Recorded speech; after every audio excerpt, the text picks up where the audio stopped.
Everyone, welcome to the Thursday edition of Reality Check here on WURD on the home of Black Talk Media, and Thursdays are also City Council live days. We are awaiting the entrance of the Philadelphia City Council as we prepare to convene gavel-to-gavel coverage of the Philadelphia City Council when they meet as a whole here on Thursdays. It's midday Thursdays on WURD. So we are transitioning into City Council Live very shortly. We're waiting on them right now. I'm Charles Ellis, and I'm your anchor for City Council Live. Also, traditionally, I'm your host, executive producer, creator of Reality Check, your daily dose of public affairs. And so in the tradition of public affairs, of politics and public policy, obviously, we zero in and go a little more local on Philadelphia City Council days. And only big city I know of where you have gavel-to-gavel coverage on a major outlet of its city council. So we're just waiting now. For more information on the Philadelphia City Council, go to phlcouncil.com. You should make that a very frequent destination, phlcouncil.com.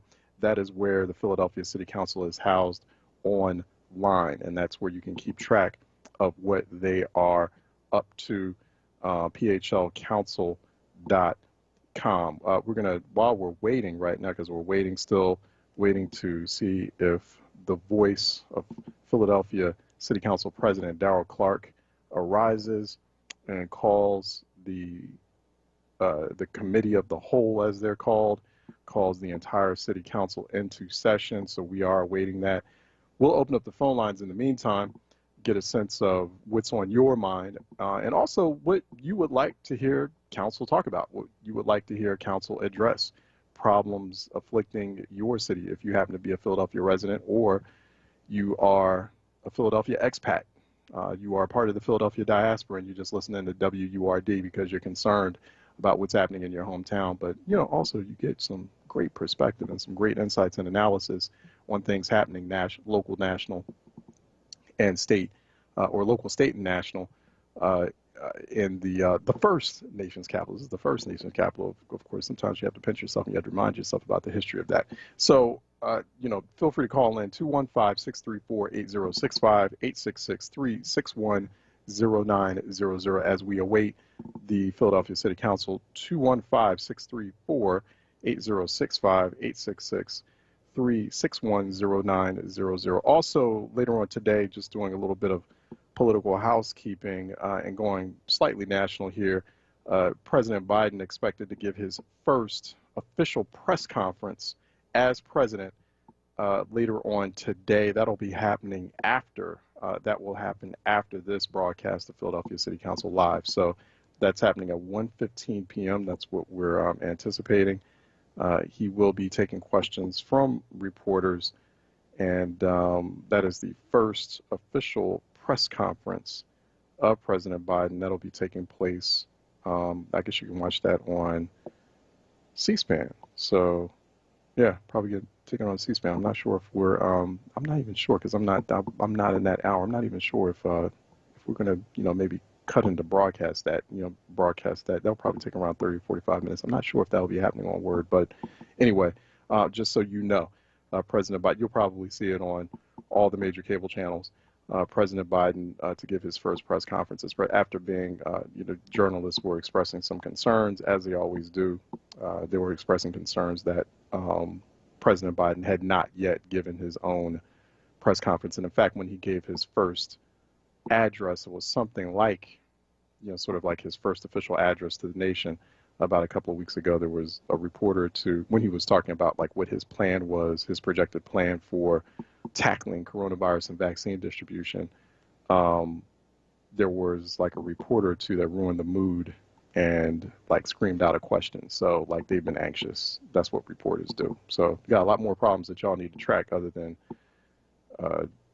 making sure the president, at some point he was going to catch up and do this official press conference. But, I know a lot of other problems. I know 99 of the problems that journalists need to track other than when is Joe Biden going to schedule a press conference and meet their needs. 215-634-8065, 866-361-0900. Phone lines are wide open. 215-634-8065, toll free 866-361-0900. What will I be listening for in City Council today? Well, want to see exactly where, in each week we gauge the mood of City Council with respect to violence in the city of Philadelphia. That is something, so we do have this issue of vaccine distribution that's been coming up every week.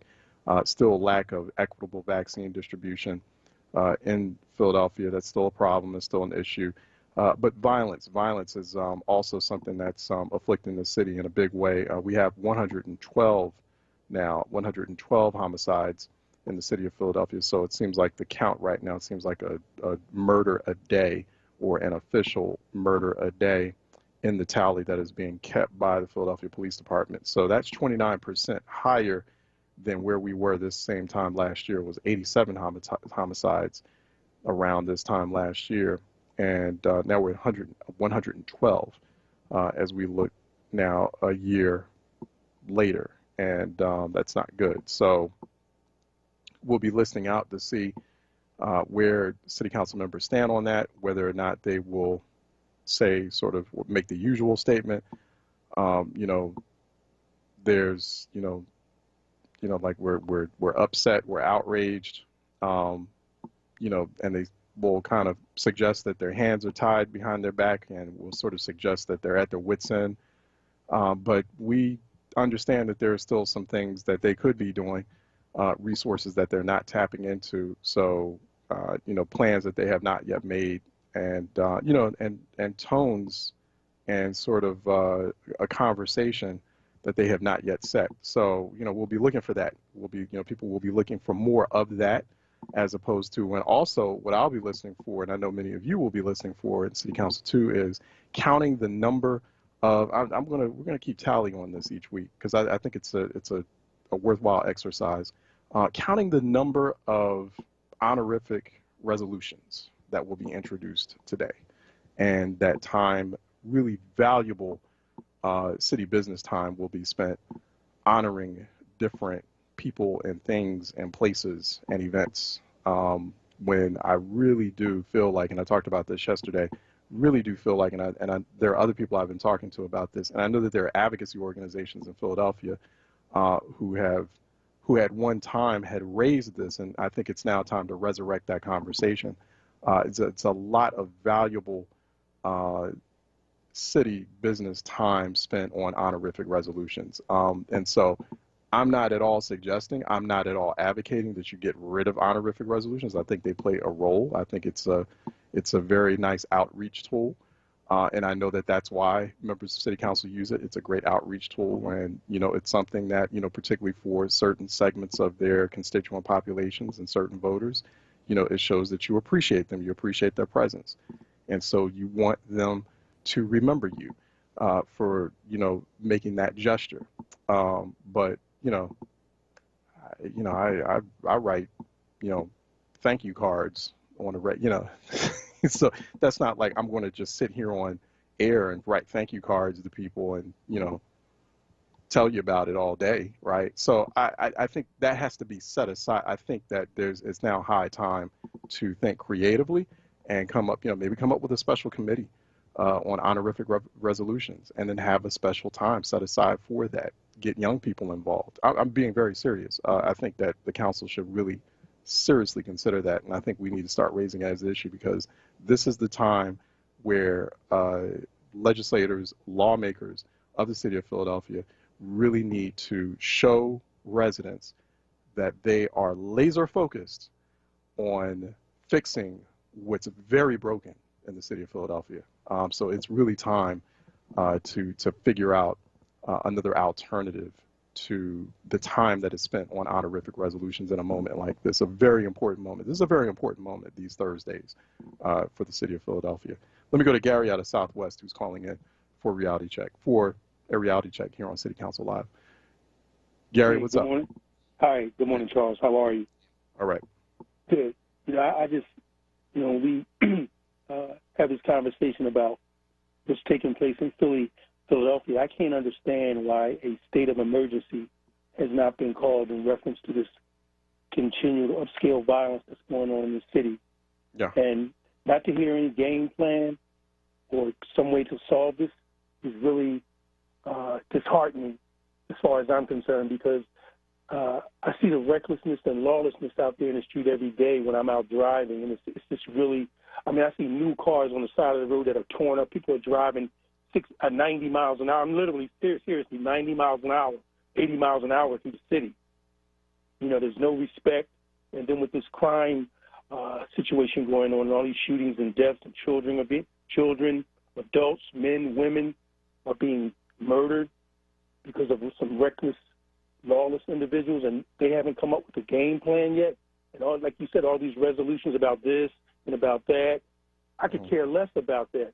I want to know what strategy and game plan, and people in this city should be outraged that a game plan has not been formulated to deal with this, Charles. I don't get it. Yeah. Any day I go out of my house now, I'm like, anybody could be a victim, Charles. It doesn't matter. Right.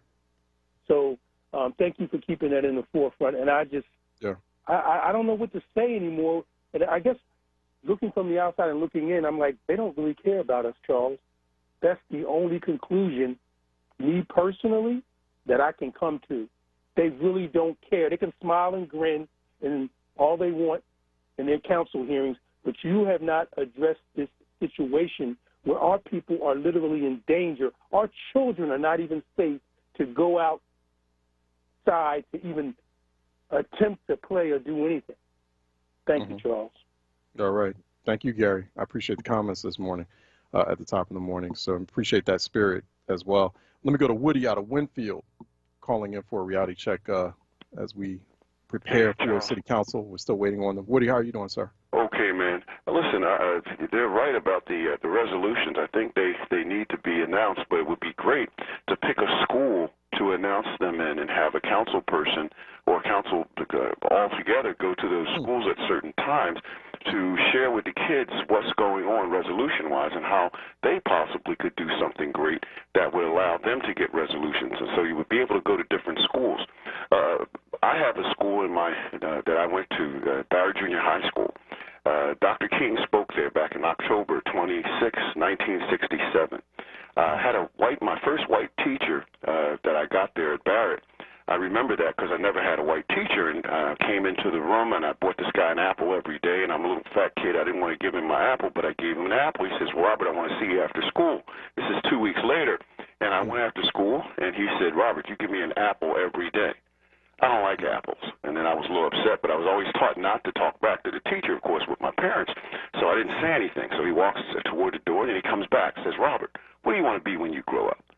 And I said, I want to be a TWA airplane pilot. He looked down and looked directly in my eyes and said, you'll never be that in this school, and walked away from me. Now, who do you go tell? Another teacher?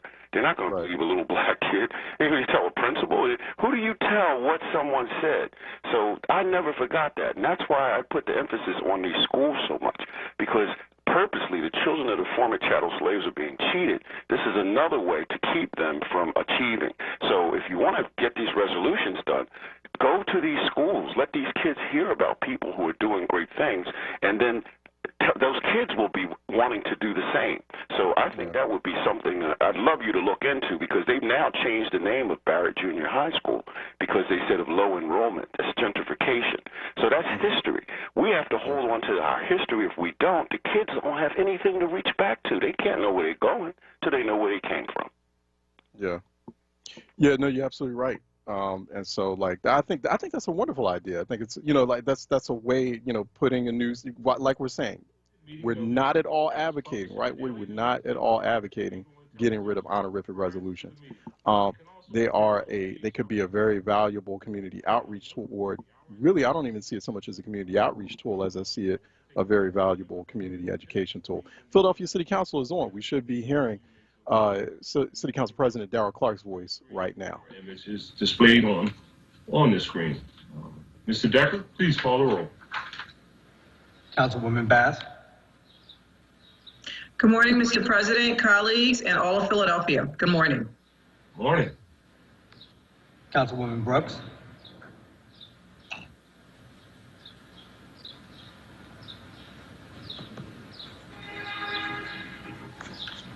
Councilman Dom. Morning, Council President and colleagues and Philadelphia. Good morning. Morning. Good morning, Council President. Good morning, colleagues. Good morning to the public present. Good morning. Councilwoman Gilmore Richardson. Good morning, Council President, and good morning, colleagues. Good morning. Councilman Green. Good morning, Council President. Good morning, colleagues. Good morning, City of Philadelphia. Good morning, Councilman. Councilwoman Gim. Good morning, colleagues. Good morning, Council President. I am present. Good morning. Councilman Heenan. Good morning, Council President. Good morning, colleagues. I'd love to give a warm welcome to Pastor Tricia Neal, who's giving our council invocation today. Thank you, Pastor Neal, for all the great work that you do serving the general public in Northeast Philadelphia. We're proud of you. Morning. Councilman Johnson. Good morning, Council President. Good morning, colleagues. Always advocating for justice for all the young people who lost their lives to gun violence. Good to see everyone this morning. Good morning. Councilman Jones. Good morning, Mr. President. Good morning, colleagues. Good morning, viewing public. Good morning, Councilman. Councilman O. Good morning, Council President. Good morning, colleagues. Good morning, Councilman. Councilman O'Neill. Good morning, everyone. Good morning, Councilman. Councilwoman Parker. Good morning, Mr. President and colleagues and viewing public. Good morning, Councilwoman. Councilwoman Quinones Sanchez. Buenos dias, Mr. President and my colleagues. Buenos dias, Councilwoman. Councilman Squilla.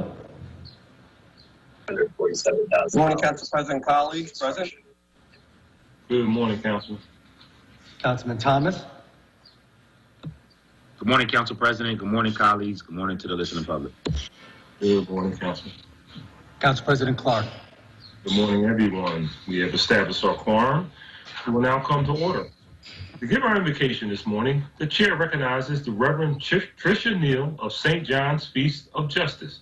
She is here today as the guest of Councilman Heenan. I would ask all members and guests to please bow your heads for the invocation. Good morning, Council President Clark and all councilwomen and men, and thank you, Councilman Heenan, for this invitation. During this year, our eyes were opened. In my organization at Feast of Justice, we saw how widespread the effects of a pandemic could be.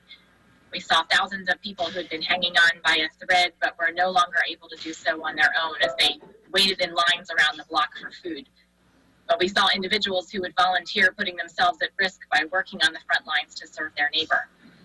We saw how racism and structural inequalities could continue to divide us even further. But we saw community organizations put aside differences and innovate together to do amazing things. We saw how desperation could lead to violent behavior and how isolation affected mental health. But we saw adaptability and flexibility like we never could have imagined possible. We saw how immigrant communities and communities of color were hit particularly hard. But we saw the generosity of individuals to break down barriers and help us learn from one another. In all, we saw the grief of an entire neighborhood, but we saw the resilience of an entire city. I would venture to say that we all did see this. Our eyes were opened in similar ways across the city, and with that in mind, let us pray. Gracious Lord, this morning we are asking your blessing upon the people who are called to lead the communities in which we live and work and play. As all of our eyes have been opened this year, help all of us to remember that no matter what district we live in, no matter what language we speak, no matter what person we love or the land we have come from or the faith we practice, we all are neighbors. Help us to remember your call to all of us to do justice and love kindness and walk humbly with our God. And especially help these elected leaders with the responsibilities you have given them in their positions. Grant them wisdom to govern among the conflicting issues of these days.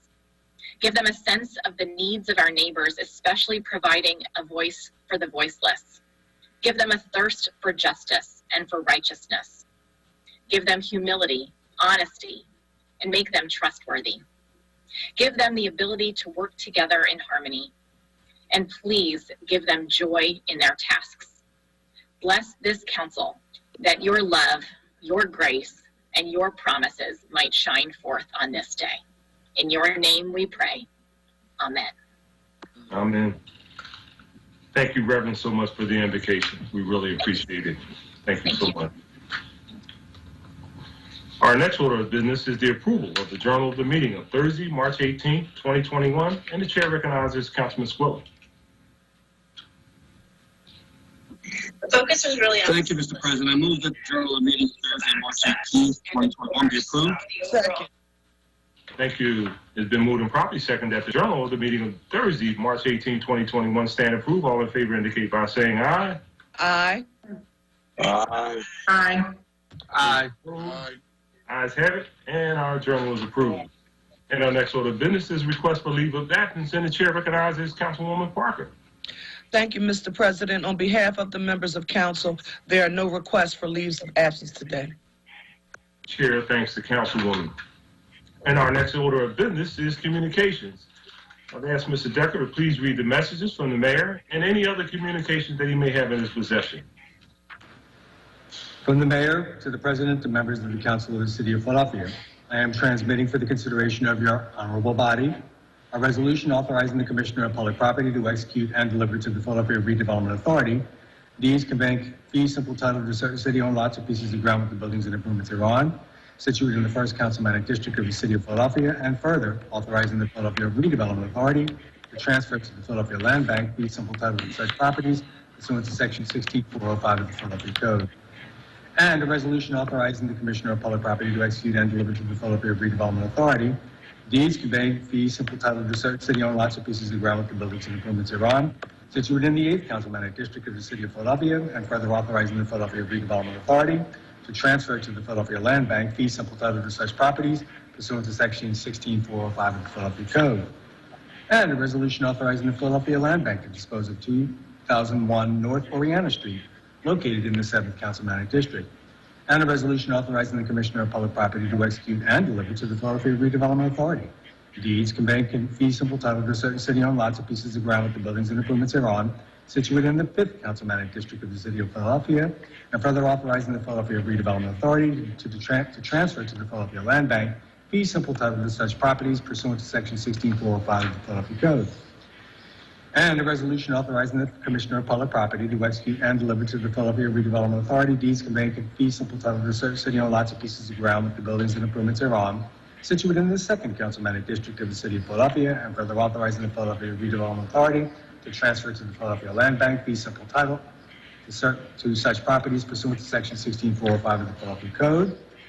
And an ordinance to amend the Philadelphia zoning maps by changing the zoning designations of certain portions of the land located within an area bounded by Delaware Expressway, Richmond Street, Lewis Street, Delaware Avenue, and Castor Avenue, all under certain terms and conditions. Thank you, Mr. Decker. Concludes our communications, and our next order of business is the introduction of bills and resolutions. By way of a reminder, we are asking that all resolutions, including privileged resolutions, be placed on the final passage calendar for the next session of council, unless they are being referred to committee. In our current remote environment, this procedure will provide an appropriate opportunity for public comment.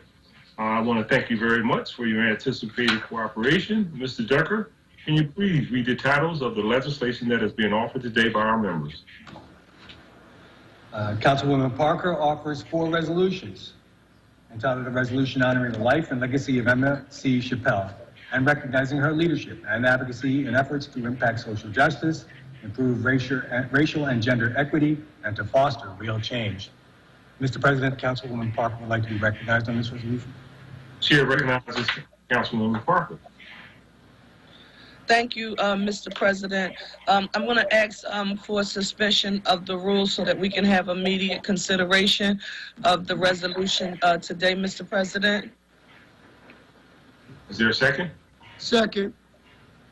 It's been moved and properly second that the rules be suspended to allow reading on today's session of said resolution. All in favor indicate by saying aye.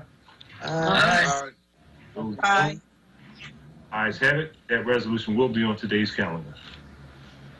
And a resolution congratulating Esteban Vera Jr. on his appointment to SEPTA's Board of Directors, making him the first Latino person to serve on the transit agency's governing body. That will be on next week's calendar. And a resolution recognizing and congratulating Marcia L. Fudge on her confirmation to lead the Department of Housing and Urban Development. Next week's calendar. And a resolution recognizing Philly Tech Sisters on their work to diversify the tech scene in Philadelphia, with special acknowledgement to Ashley Turner for leading the group and her dedication to this effort. Next week's calendar.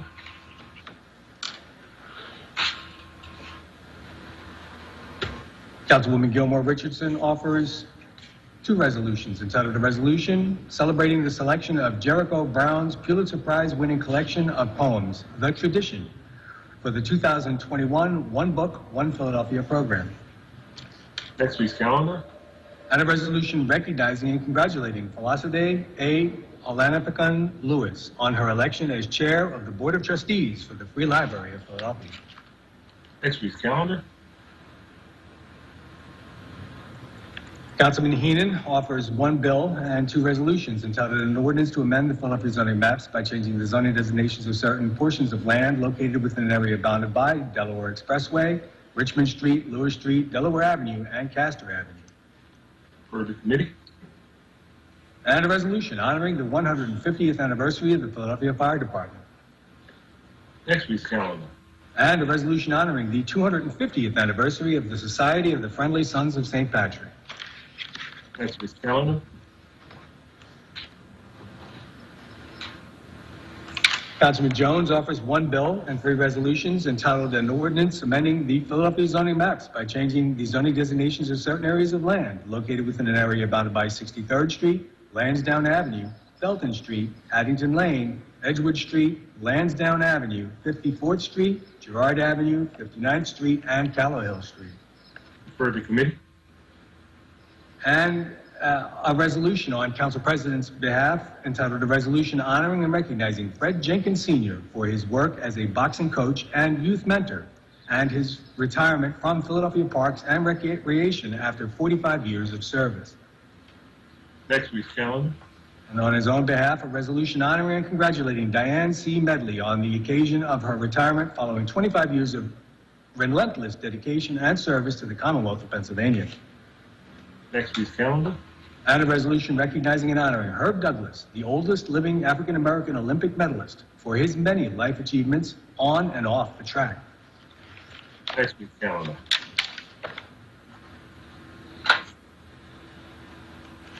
Councilman Johnson offers one bill and three resolutions entitled an ordinance authorizing the Commissioner of Public Property on behalf of the City of Philadelphia to enter into a lease agreement with St. Agnes MOB, LLC, for use by the city of a portion of the premises located at 1930 South Broad Street, Philadelphia, Pennsylvania. For the committee. And a resolution authorizing the Commissioner of Public Property to execute and deliver to the Philadelphia Redevelopment Authority deeds conveying fee simple title to certain city-owned lots and pieces of ground with the buildings and improvements thereon situated in the 2nd Councilmanic District. Next week's calendar. And a resolution honoring the life and legacy of Charlie Uncle Bip Bernard, Dean of the Philadelphia Democratic Party, Political Director, Chief Moral Officer, and the grandfather of the Philadelphia Democratic City Committee for his lifelong dedication to Philadelphia politics. Next week's calendar. And a resolution calling all social media companies to take a proactive role in fighting the gun violence epidemic nationwide by monitoring and removing inciting posts off platforms such as Instagram, Facebook, and Twitter. Thank you. Next week's calendar.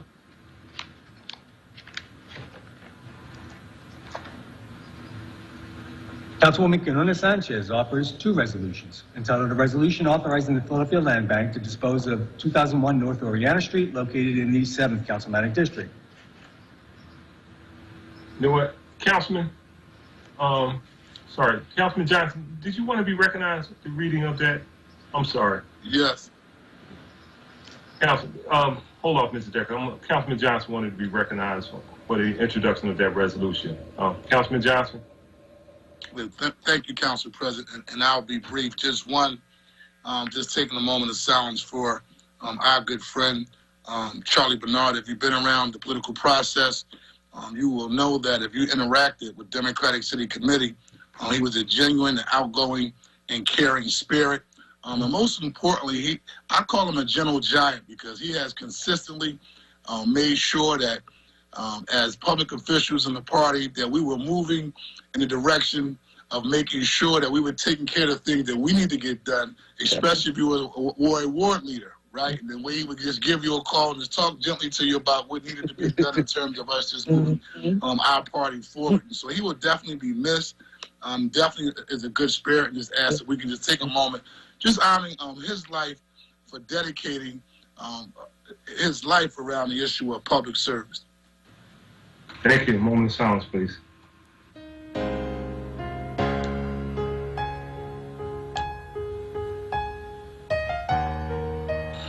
Thank you so much. Thank you. And Council President, so my next resolution deals with the matter at hand that all of us have been aggressively addressing, all of us are extremely concerned about, and that's the issue of gun violence here in the city of Philadelphia. But as we all take a look at what's taking place across the country, we have seen significant levels of senseless gun violence taking the lives of our young people. Most recently, the city of Philadelphia has recently surpassed 500 homicides for the year 2020 because a person who was shot last year officially died this year. And so we have surpassed that number, and all of you already know that if we stay on the path that we're on right now, we're going to surpass that number this year. But my resolution that deals with the issue around social media, right? We know our police commissioner talked about social media beefs as a result of some of the rising gun violence that we're seeing taking place, but also for myself, just being an advocate on the ground. If you have your ears to the ground, you talk to any young person, right? You know that the majority of these shootings are a result of social media beefs. And so we're just calling on social media platforms such as Instagram, such as Facebook, such as Twitter, that they need to monitor and most importantly, do not allow young people when they're putting guns inside their social media posts. I know some of you may or may not know. Another part of how young people promote social media beefs is that they post a homicide. They post the shootings, right? I've talked to mothers who have had videos of their sons on the ground after murder, after a homicide, right? And so I've seen people get banned on social media for less. I've seen people on Instagram being banned for 24, 48 hours just because they express an opinion that may not be popular to everyone else, but it's just an opinion, and it's not incendiary, it's not disrespectful, it's just their opinion. And so we have to make sure in this particular sensitive environment, right, because so many of our young people live and express themselves on social media, that they have a responsibility to make sure that they're not promoting violence, and particularly because it's happening in Black and brown communities in particular, right? And there's I'm not even talking about censorship. I'm just talking about responsible monitoring, just to make sure that we get a handle on this level of social media beefs as relates to the issue of gun violence, that we're going to focus on making sure that they're held accountable.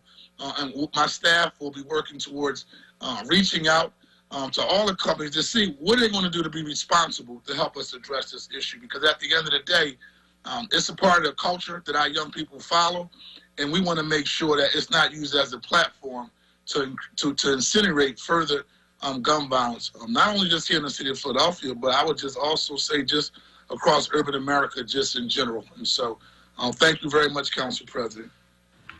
Councilman, thank you. They banned the President of the United States for some of his incendiary remarks, so I don't know why they can't do something about that.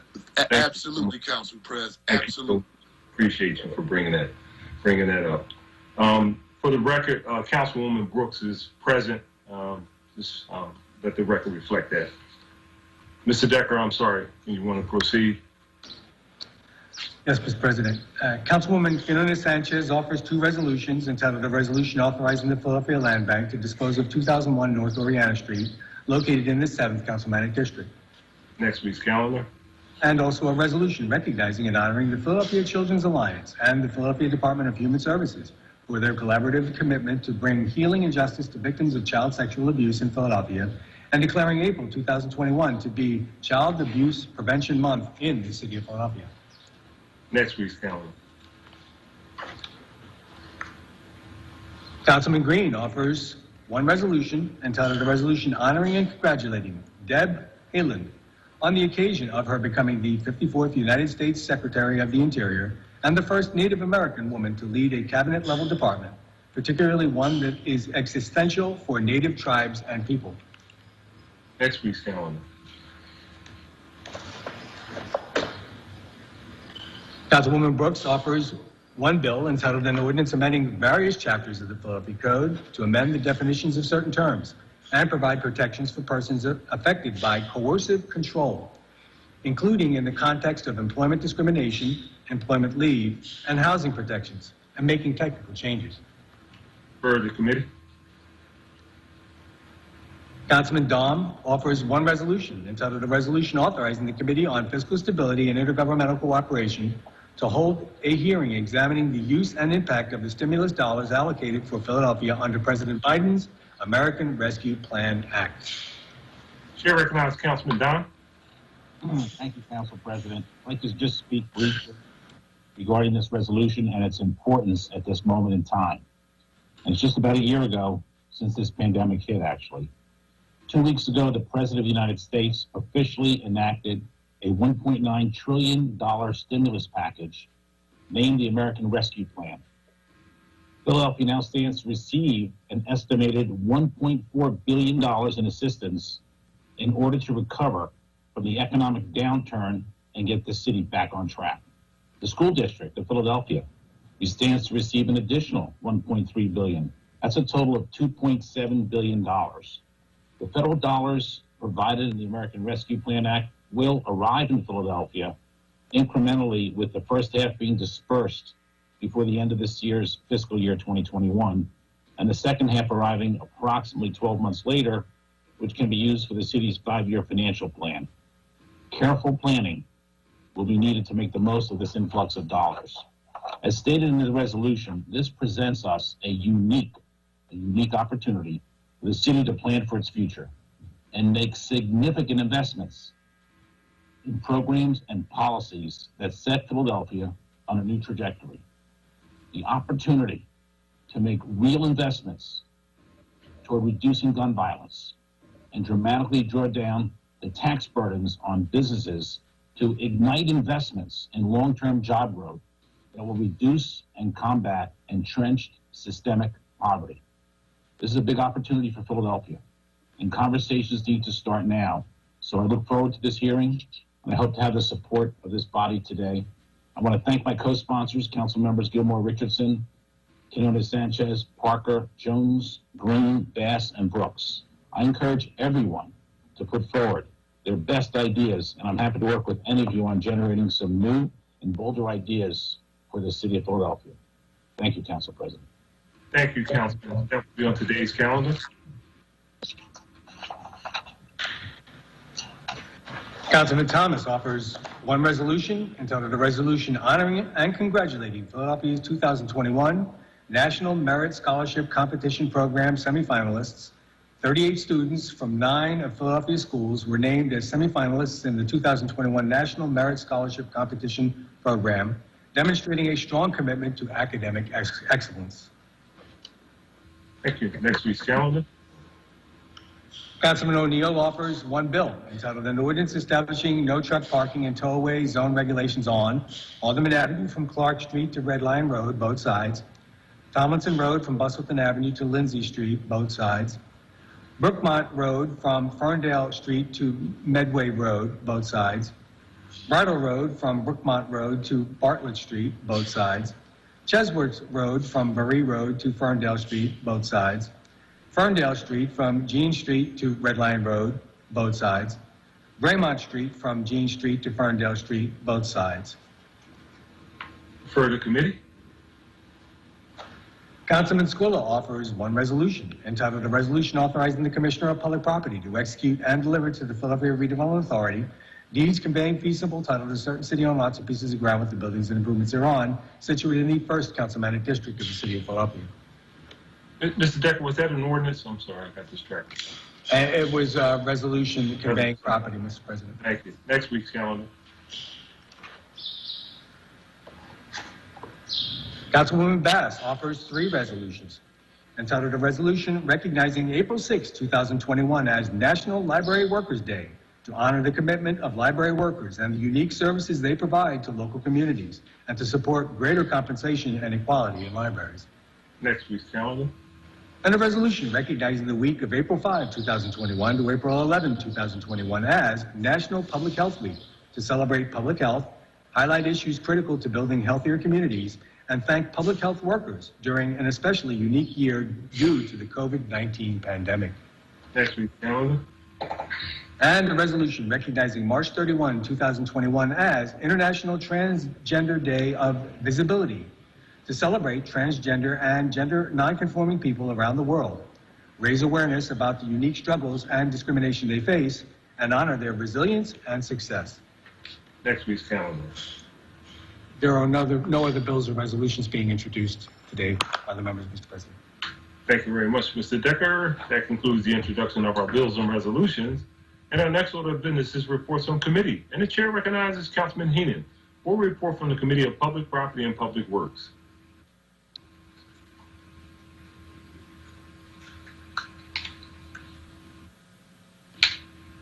Councilman Heenan. Mr. President, on behalf of Councilman Heenan, the Committee on Public Property and Public Works reports out 1 bill with a favorable recommendation. Thank you. Mr. Decker, please read that report. To the President and members of the Council of the City of Philadelphia, the Committee on Public Property and Public Works, to which is referred Bill number 210079, entitled, An Ordinance Authorizing the Philadelphia Municipal Authority and the Philadelphia Gas Works by Philadelphia Facilities Management Corporation, solely in its capacity as operator and manager of the city-owned Philadelphia Gas Works, to enter into certain transactions and contracts regarding the lease and license of portions of the premises located at 5000 Somerdale Avenue and 5501 Whitaker Avenue, Philadelphia, Pennsylvania, for use by the Philadelphia Gas Works. Respects to the reports, it has considered the same and returns the attached bill to council with a favorable recommendation. Thank you, Mr. Decker. Chair recognizes Councilwoman Parker. Thank you, Mr. President. Again, on behalf of Councilman Heenan, I move that the rules of council be suspended so as to permit first reading this day of bill number 210079. Second. Thank you. It is moved and properly seconded that the rules of council be suspended so as to permit first reading this day of bills number 210079. All in favor indicate by saying aye. Aye. Those opposed, ayes have it, and this bill will be placed on our first reading calendar today. Chair now recognizes Councilman Thomas for a report from the Committee of Streets and Services. Thank you, Mr. President. The Committee on Streets and Services reports out 9 bills with a favorable recommendation. Thank you. Mr. Decker, please read the report. The Committee on Streets and Services, to which is referred Bill number 210001, entitled, An Ordinance Establishing Parking Regulations in the Vicinity of Dexter Street and Lakeem Avenue and Green Lane, Baker Street and Leverington Avenue, Apple Street and Schurz Lane, Boone Street and Marple Street and Roxborough Avenue, Conroe Street and Pekin Street and Mitchell Street. And Bill number 210002, entitled An Ordinance Amending Section 2 of an Ordinance, Bill number 140902, and approved March 4, 2015, entitled An Ordinance Authorizing the Revision of Lines and Grades on a portion of City Plan numbers 224 and 232 by striking from the City Plan and vacating Cayuga Street from Whitaker Avenue to its terminus eastwardly therefrom, by extending the period for compliance with the terms and conditions stated therein. And Bill number 210118, entitled An Ordinance Establishing Parking Regulations in the Vicinity of Manton Street and South 18th Street and South 16th Street and South 21st Street, South 20th Street and Ellsworth Street, Carlisle Street and Wharton Street and Tasker Street, Titan Street and South 16th Street and South 18th Street. And Bill number 210119, entitled An Ordinance Establishing Parking Regulations in the Vicinity of South 15th Street and Reed Street, South 19th Street and Reed Street, South 18th Street and Federal Street, South 18th Street and Morris Street, Wharton Street and South 22nd to South 17th Street, Ellsworth Street and South 22nd Street, Morris Street and South 17th Street. And Bill number 210135, entitled An Ordinance Amending Chapter 9 208 of the Philadelphia Code entitled Sidewalk Cafes, and Title 4, Subcode A of the Philadelphia Code entitled Zoning Use and Registration Permits, by adding new provisions allowing restaurants applying for a sidewalk cafe permit or a temporary lot uses permit to allow outdoor entertainment. And Bill number 210136, entitled An Ordinance Authorizing the Procurement Commissioner to enter into a contract for the construction of a sewer and appurtenant work required to provide public sewer service in the unit block of Osborne Street. And Bill number 210178, entitled An Ordinance Establishing a no truck parking regulation on both sides of Frontenac Street from Levitt Street to Devereaux Avenue. And Bill number 210179, entitled An Ordinance Establishing a no truck parking regulation on Hammond Avenue between East Newdrill Avenue and Crescentville Road. And Bill number 210180, entitled An Ordinance Amending Section 9213 of the Philadelphia Code, entitled Farmers Markets, adding a permissible location. Respectfully reports that it's considered the same and returns the attached bills to council with a favorable recommendation. Thank you, Mr. Decker. Chair again, Thank you, Council President. I move that the rules of council be suspended so as to permit the first reading this day of the 9 bills that were just read into the record by the clerk. Second. Thank you. It has been moved and properly second that the rules of council be suspended so as to permit first reading this day of the 9 bills that were just read into the record by the clerk. All those in favor indicate by saying aye. Aye. Aye. Aye. Those opposed, ayes have it, and these bills will be placed on our first reading calendar today. Chair now recognizes Councilman Johnson for a report from the Committee on Transportation and Public Utilities. Thank you, Mr. President. The Committee on Transportation and Public Utilities reports out 1 bill with a favorable recommendation. Thank you, Mr. Decker. Please read that report. The Committee on Transportation and Public Utilities, to which is referred Bill number 210137, entitled An Ordinance Amending Title 22 of the Philadelphia Code, entitled Public Employees Retirement Code, by creating an early retirement program for certain employees working in or with the Department of Commerce, Aviation Division, and making certain technical changes. Respectfully reports it is considered the same and returns the attached bill to council with a favorable recommendation. Thank you. Chair again recognizes Councilman Johnson. Thank you, Mr. President. I move that the rules of council be suspended so as to permit first reading of this day of bill number 210137. Second. Thank you. It's been moved and properly second that the rules of council be suspended so as to permit first reading this day of bills number 210137. All in favor indicate by saying aye. Aye. Those opposed, ayes have it, and this bill will be placed on our first reading calendar today. That concludes our reports on committee, and our next order of business is the consideration of the calendar. I note that the bills just reported from committee with the suspension of the rules have been deemed to have a first reading. These bills will be on our second reading and final passage calendar at our next session of council. As there are no additional bills on the first reading calendar, the chair recognizes Councilwoman Parker for the purpose of calling up bills and resolutions on the final passage calendar today. Thank you, Mr. President. The following resolutions and bills are being called up from the second reading and final passage calendars today. They are numbers 210, 230, 210231, 210232, 210234, 210236, 210237, 210238, 210239, and 210241. All other resolutions and bills are being held, Mr. President. Thank you, Councilwoman.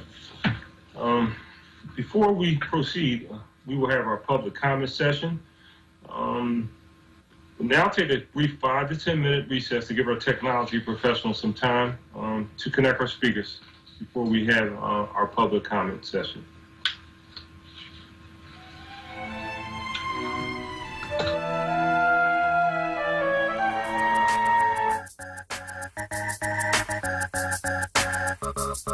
Reality Check with Charles Ellison right now on WURD Radio and WURDradio.com. Okay, we are waiting for City Council to return for public comment period. So that's what's happening right now. They'll be taking a quick break and they'll be preparing for folks to come in, for residents to chime in and express any concerns or to state their support for a particular resolution or ordinance, or to state their objections as well. That's the public comment period. And so, as you know, you have till the Wednesday preceding a city council meeting of the whole every Wednesday by 3 p.m., you have to submit a request to submit testimony or submit public comment before the council as a whole. More information is at phlcouncil.com about that. So, I'll try to do a much better job of just reminding people and not trying to do it the day before as well. I need to put that like in a note, like right in front of me, like on a wall somewhere, just saying, hey, don't forget to remind people each day to look into participating in public comment. Before participating in public comment, also find out, call your member of council, find out what particular bills that they are working on. That's one good first step. Also go to phlcouncil.com, go to the Legislative Information Center, find out bills that are currently being introduced. And we actually, I did kind of internally, and this is something that's going to be rolled out soon, was able to, we're going to have this rollout of the council rules being made more digestible and user-friendly. So stay tuned on that. I'm not going to give too much more information beyond that, but there was an effort going through the council rules to understand exactly what that all means and helping people navigate through it. So there's more to come on that. It is something that is taking place. It took a while. It's a fairly sizable document. Had to kind of take some time to digest it, and also got help from one of our in-house experts here on Reality Check. So I'll just keep it right there, and then once we roll it out, I'll give you more information. But in the meantime, go to phlcouncil.com. Keep track of what's being introduced, what council is talking about, because that is what you have to provide public comment on. Highly encourage people to focus on ordinances that have to do with serious city business, comment on that.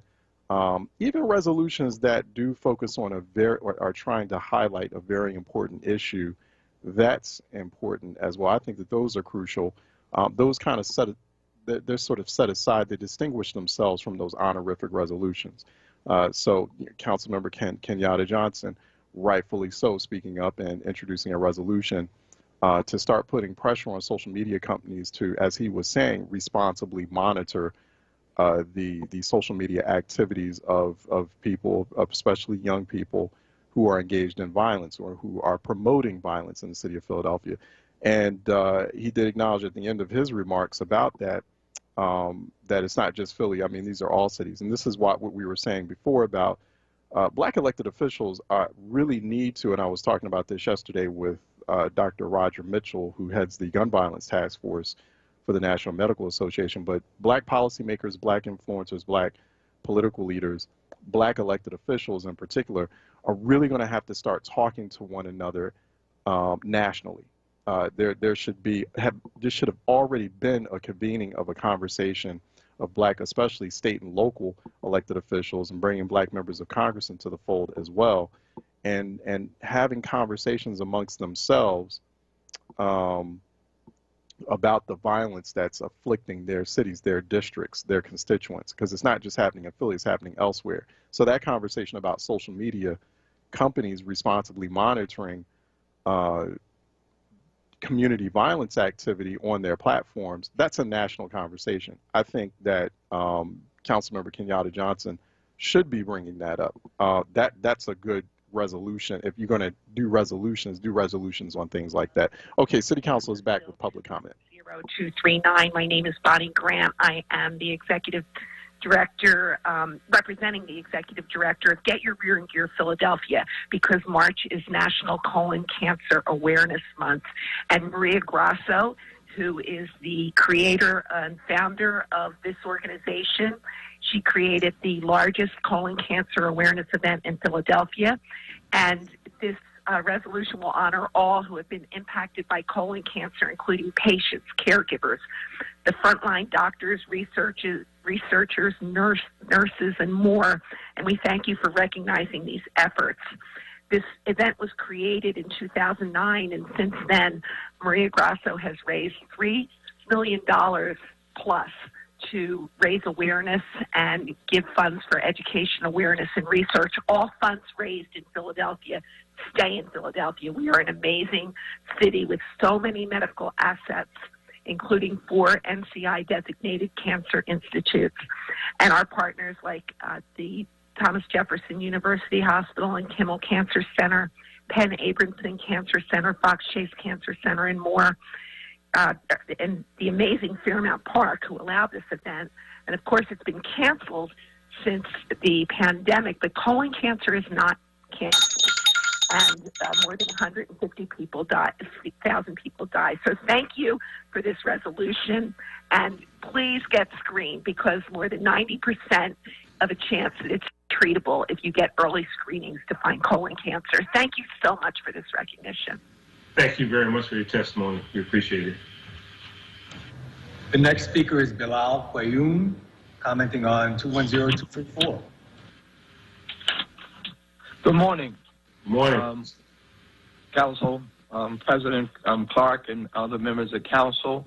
I'm speaking regarding a bill, a resolution that calls for a citywide theme for violence in the city, to combat violence in the city of Philadelphia. That we have, as everyone well knows, everybody's trying to live these days, from the pandemic to the shootings in the city of Philadelphia. All Philadelphians are in a state of emergency. So we feel very strongly that having a unified message to the citizens of the city is very important. So I congratulate Councilman Jones for introducing this resolution, calling for live and let live to be the theme that everybody files in the city of Philadelphia, to focus on reducing shootings and homicides in the city of Philadelphia. Thank you very much. Thank you for your testimony. We appreciate it. WURD Radio, 96.1 FM and 900 AM WURD Philadelphia. Resolution honoring the life of Emma Chappelle, introduced and will be adopted today. Good morning. Thank you, Councilman Parker, for introducing this resolution. Emma Chappelle and I go back to the 70s, organizing. We worked together in PUSH. She was a key member of the organization, as well as I.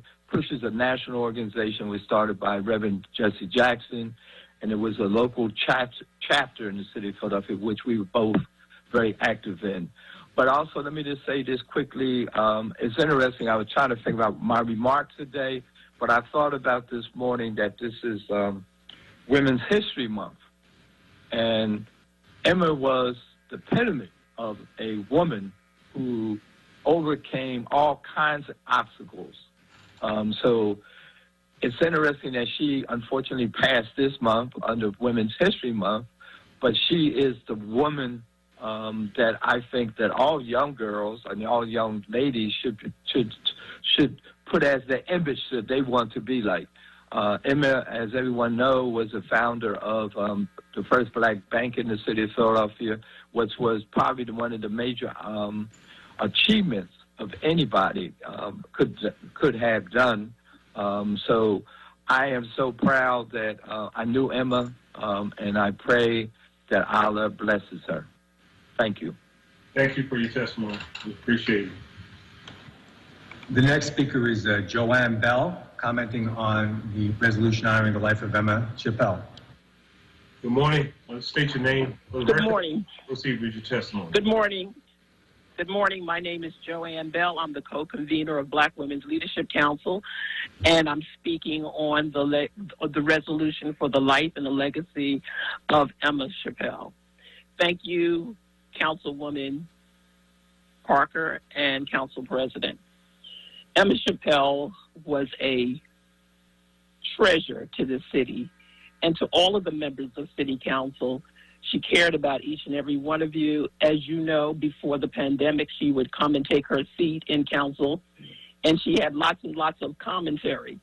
So after it was over, Emma and I share, we broadcast every week on WURD, and we would have comments.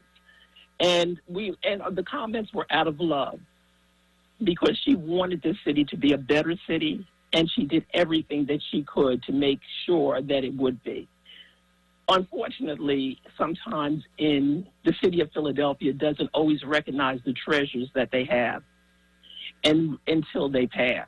Emma was well known around the world, and I went places and traveled with Emma, and I'm not going to belabor this, but what I will tell you at the end, she would say, "I'm just a girl from West Philly." And the other part of it is that all of you who knew her personally knew that she loved food, and she would say that I traveled around the world on my belly. I'm going to miss her dearly. This hurts me in ways that you cannot understand. But thank you all, each and every one of you, for honoring her legacy. Thank you so much. We appreciate it. The next speaker is Rita Hill, also commenting on the resolution honoring the life of Emma Chappelle. Good morning. State your name for the record. Please proceed with your testimony. She is not on the line.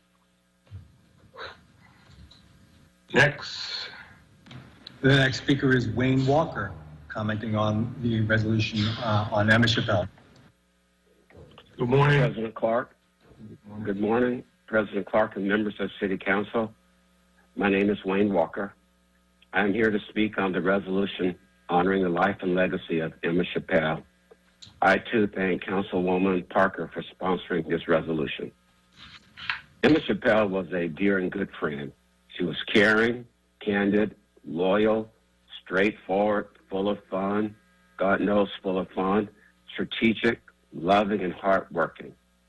Emma brought those same values in her lifelong commitment to leave Philadelphia better than how she found it, going door to door and overcoming one hurdle after another to found the United Bank of Philadelphia is just one beaming example of Emma's desire to make this city stronger and richer by widening the door for economic participation, especially for those who are redlined or those who had credit hiccups. Emma's care for Philadelphia went far beyond finance. As chairwoman of the African American Committee of the Democratic Party, Emma made sure, along with others, that Philadelphia's voice was heard and concerns were addressed. Emma was a shining example, not only because of her work in the Rainbow Coalition or on Reverend Jesse Jackson's presidential campaign, or even her reach into President Bill Clinton's White House. Emma was most glaring model as a grandmother. Her unending love and care and doting on her grandson made her a template of what Nana, Granny, Big Mama, or Best Mom ought to be. Many emulated, no pun intended, for their own grandchildren, how Emma treated Troy. Emma's soul is gone, but her legacy is still here. I ask Council to adopt this resolution in recognition of Emma Chappelle, a global citizen and local champion. Thank you. Thank you so much for your testimony. The next speaker is Barbara Chavuz. Good morning. State your name for the record. Please proceed with your testimony. Good morning. My name is Barbara Shavu Pinnock, and I am here to speak on the resolution honoring the life and legacy of Emma Chappelle. Thank you so much, Councilwoman Parker and Council President Clark. Many will speak today about Emma's accomplishments, and many of us know how accomplished she has been throughout the years. But I always go back to Emma, the friend, our sisterhood of laughter, lots of hard work, and great exchanges about solving problems and assignments to accomplish tasks and get the job done. Emma passionately invested her all for equality, justice, and to make life better economically, socially, and politically. She was a friend to African Americans, the business community, women, children, to all of us, this city and nation, and we benefited. Without giving credence to any movement or feminist campaign, Emma Chappelle broke ceilings. Her powerful voice was heard above others, commanding change. Though that voice is now silent, The work will continue through the Black Women's Leadership Council, on which we served, and one of the institutions she co-founded. We will continue to champion the causes for which she lives and the legacy she leaves. We look forward to the next generation of young women who seek the wisdom, knowledge, and courage of their ancestors, women who have been coached, mentored, and supported by our shero, Emma Chappelle. She stayed the course. Her job was well done. Thank you for this resolution. Thank you so much for your testimony. We appreciate it. The next speaker is George Burrell. Good morning. State your name for the record, and please proceed with your testimony.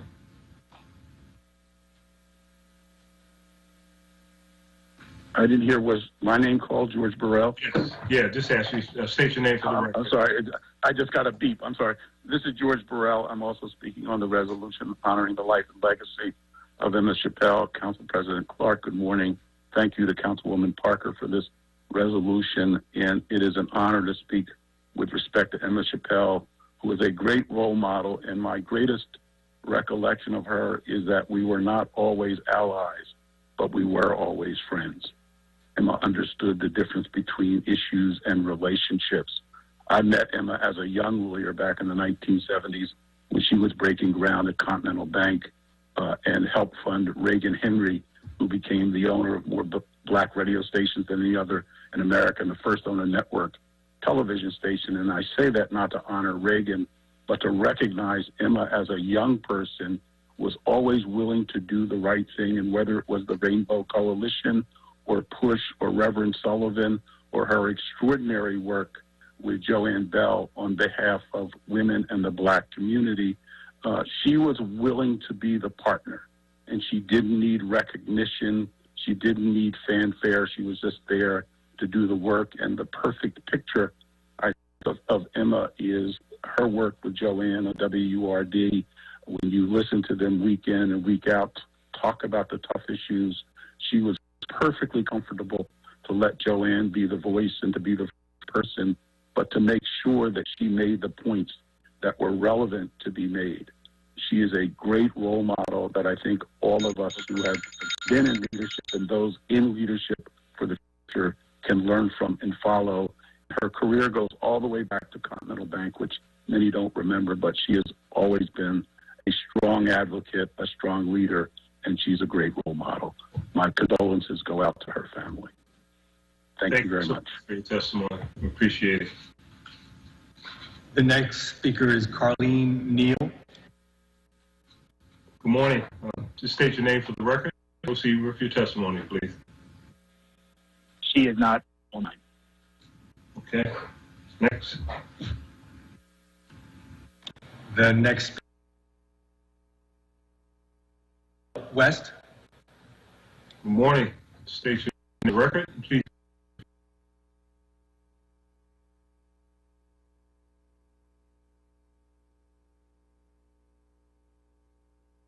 Philadelphia City Council, and to all the citizens of Philadelphia who are watching and listening. My name is Kayla J. West, and I am commenting on the resolution for the life and legacy of Emma Chappelle. Dr. Emma Chappelle was an innovator and a leader, an entrepreneur and a rallier. She was a grandmother and an aunt, a radio personality and a lover of the community. Now that she has passed on, her legacy lives on through financial literacy, through entrepreneurship, through community service, and of course, through WURD Radio, the United Bank of Philadelphia, the Black Women's Leadership Council, and this resolution.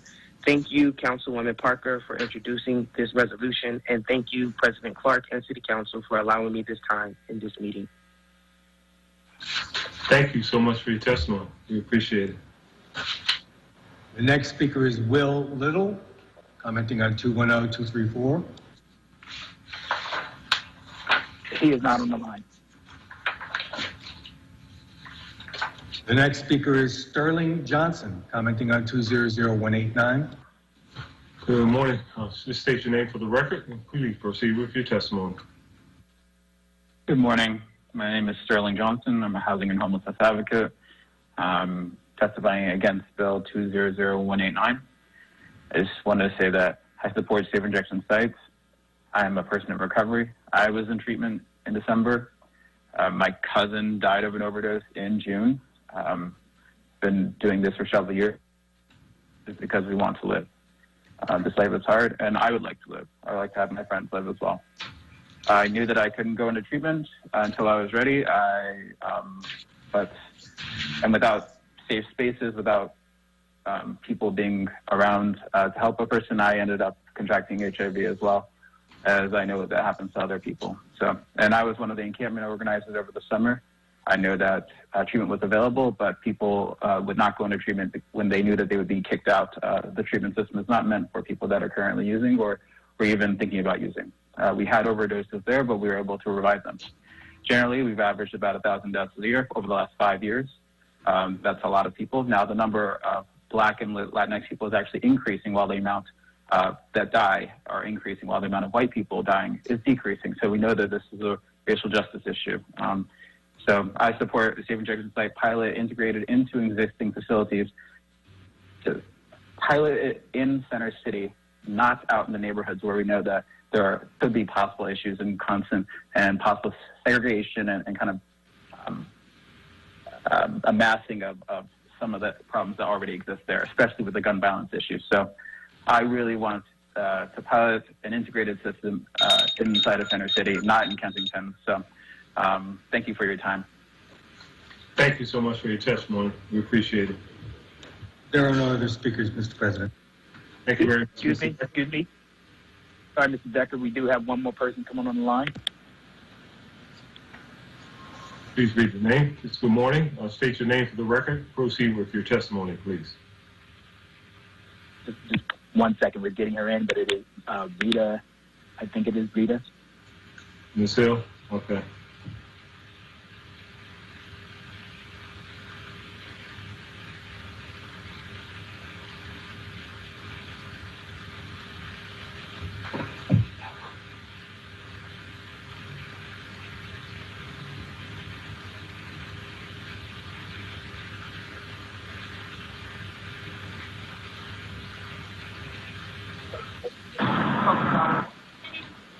She's on.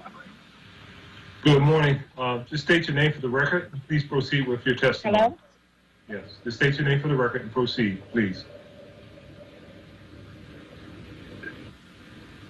Ms. Hill?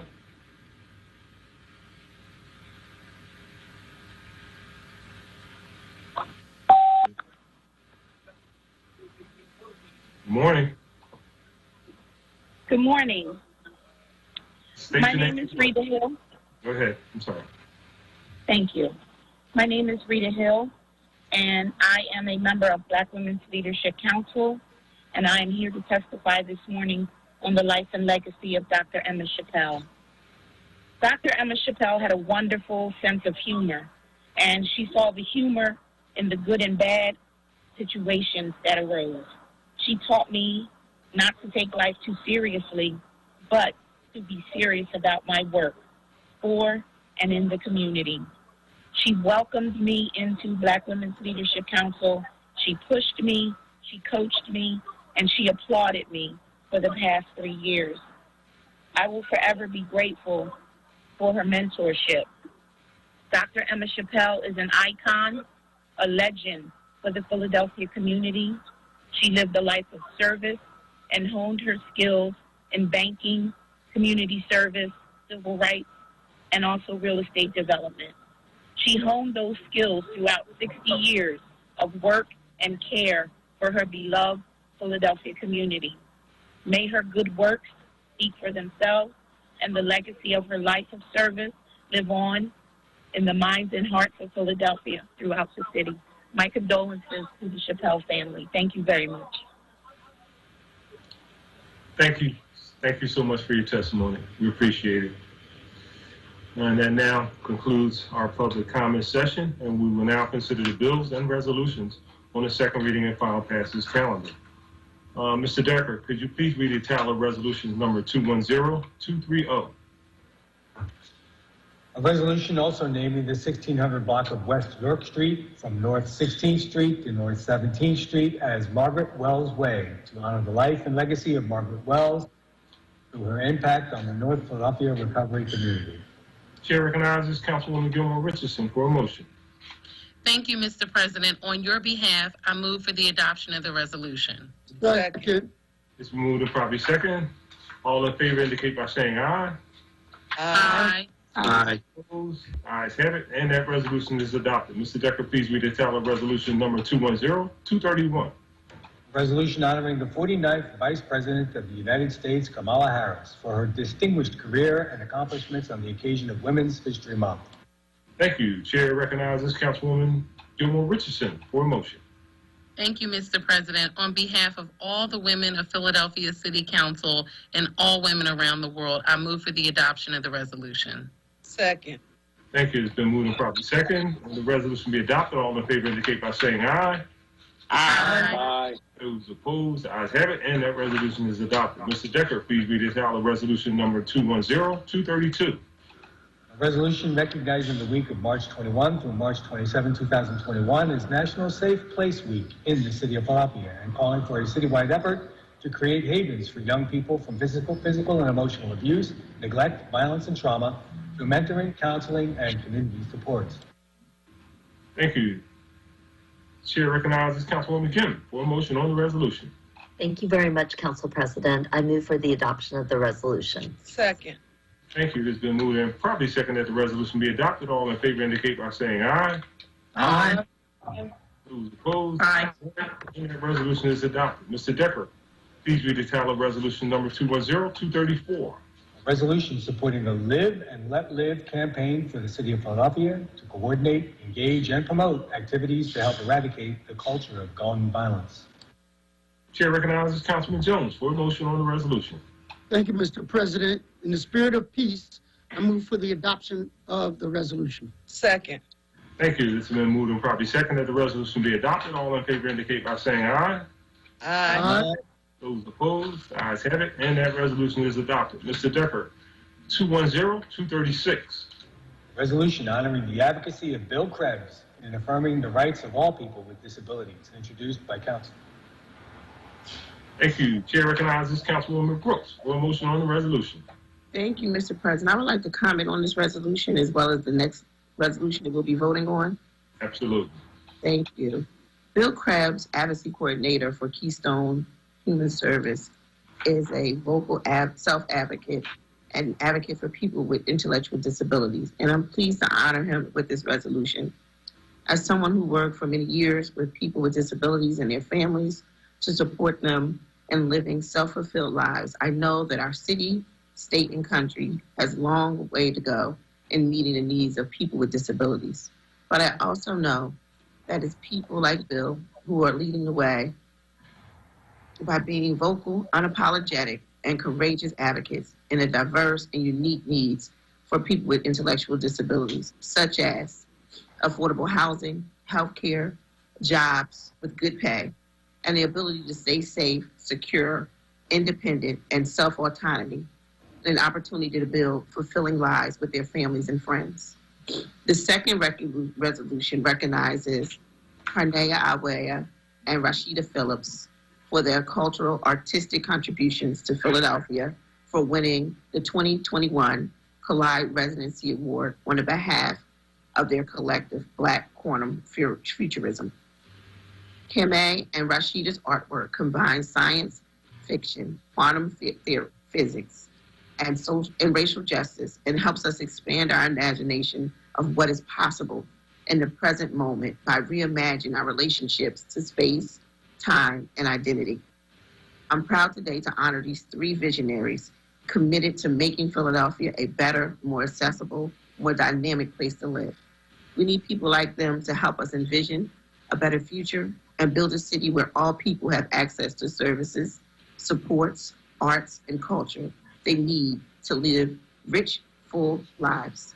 I move for the adoption of the resolution. Second. Thank you. It's been moved and properly second that the resolution be adopted. All in favor indicate by saying aye. Aye. Aye. Those opposed, ayes have it, and that resolution is adopted. Mr. Decker, please read the title of 210-237.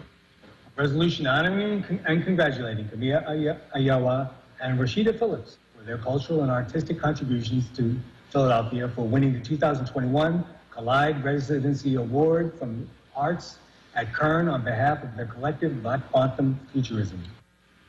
Thank you. Chair again recognizes Councilwoman Brooks for a motion on the resolution.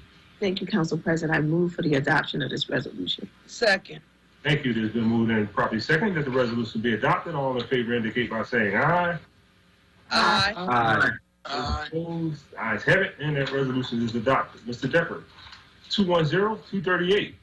A resolution honoring and congratulating the Drexel University women and men's basketball teams for winning their respective Colonial Athletic Association CAA title games and qualifying for the women and men's 2021 NCAA basketball tournament.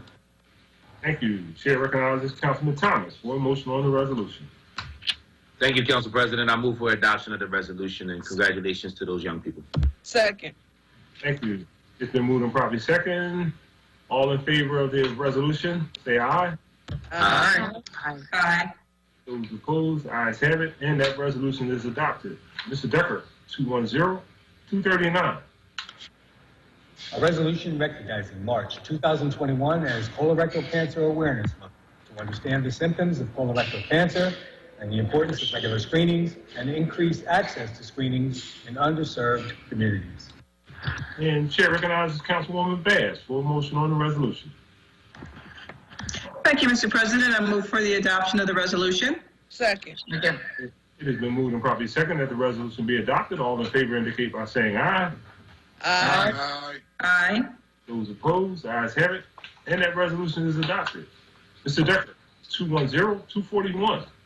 A resolution recognizing Cohen Thompson, founder of Skate University, for his outstanding contributions and ongoing service to disadvantaged youth in his native West Philadelphia community. Thank you. Chair recognizes Councilman O for a motion on the resolution. Thank you very much, Council President. I move for the adoption of the resolution. Second. Thank you. It has been moved and properly second that the resolution be adopted. All in favor indicate by saying aye. Aye. Those opposed, ayes have it, and that resolution is adopted. Mr. Decker, do you have any additional resolutions? A resolution honoring the life and legacy of Emma C. Chappelle and recognizing her leadership and advocacy in efforts to impact social justice, to improve racial and gender equity, and to foster real change. Chair recognizes Councilwoman Parker.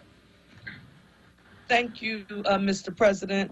Mr. President, prior to calling for the adoption of the resolution, I just wanted to note for the record that members of the viewing public will remember that last week, this legislative body took a formal moment of silence led by our colleague, Council Member Johnson, supported by all members of this body, and many folks made comments, referencing some of their greatest memories of the late, great Dr. Emma Chappelle. So what we are doing today is simply codifying the sentiments that were expressed by members of this body last week. I also want to note for the record, Mr. President, that there were, when you live a life like Dr. Emma Chappelle, there were probably, 50 people who wanted to sign up and speak today during public comment. But I thank you all so very much for paying attention to and adhering to the rules governing our body during COVID, since we've been in this remote environment. I want to say to Joanne Bell, to Rita, and to Rhonda, thank you all for forwarding us the names and the contact information for all of the people who did publicly testify today. I want to say to Pam Rich-Wheeler, to Dr. Lorena Marshall-Blake, to Charlene Collins, and many others, again, who wanted to testify today, but those 8 slots, the Black Women's Leadership Council had already given us those names. Thank you so very much. Now, Mr. President, and Councilwoman Gilmore Richardson and Councilmember Green, I want you to know that, we couldn't even get off of council last week before I had AKAs texting me saying, you forgot to say that Dr. Emma Chappelle was a member of Alpha Kappa Alpha Sorority Incorporated. So today, Stephanie Marsh, sends me a text saying, "Isn't it wonderful? Council is acknowledging 2 AKAs today. Councilwoman Gilmore Richardson with Kamala Harris, and you all celebrating the life of Dr. Emma Chappelle." So, Stephanie, I won't hold that against him. I'll still love him, no matter what. I want you to know. But Emma Chappelle, and hailing from the mighty Omega chapter of Alpha Kappa Alpha Sorority Incorporated, and their former president, Narcissa, Dr. Lorena Marshall Blake, and Charlene Collins. You know, we have a great deal of admiration and respect for the work that you do. In addition, Mr. President, one of the speakers, and I think it was Wayne, was the one today who talked about Emma being a grandmother, a doting grandmother. We send our sincere condolences and sympathies to the family, but I also appreciate them acknowledging how important that role was to her. And for Barbara Chavou, Barbara, we heard you loud and clear. She liked to have fun, and it's with that spirit in mind that I want you all to know we will not be in COVID forever. We are going to have our intergenerational party for the people, and when we come, Troy, her grandson, Councilman Jones, if there was anything she loved to see, she loved to see me on the dance floor dancing with her grandson, Troy. And so, Troy, you owe me a dance in honor of your grandmother. And it's with that being said, Mr. President, that I remind everyone that she will be funeralized this Saturday, March 27th, at Triumph Baptist Church. The viewing is from 8 to 10 a.m. and the service is at 10 a.m. It's going to be live streamed at www.facebook.com/Tracy.Carter.982.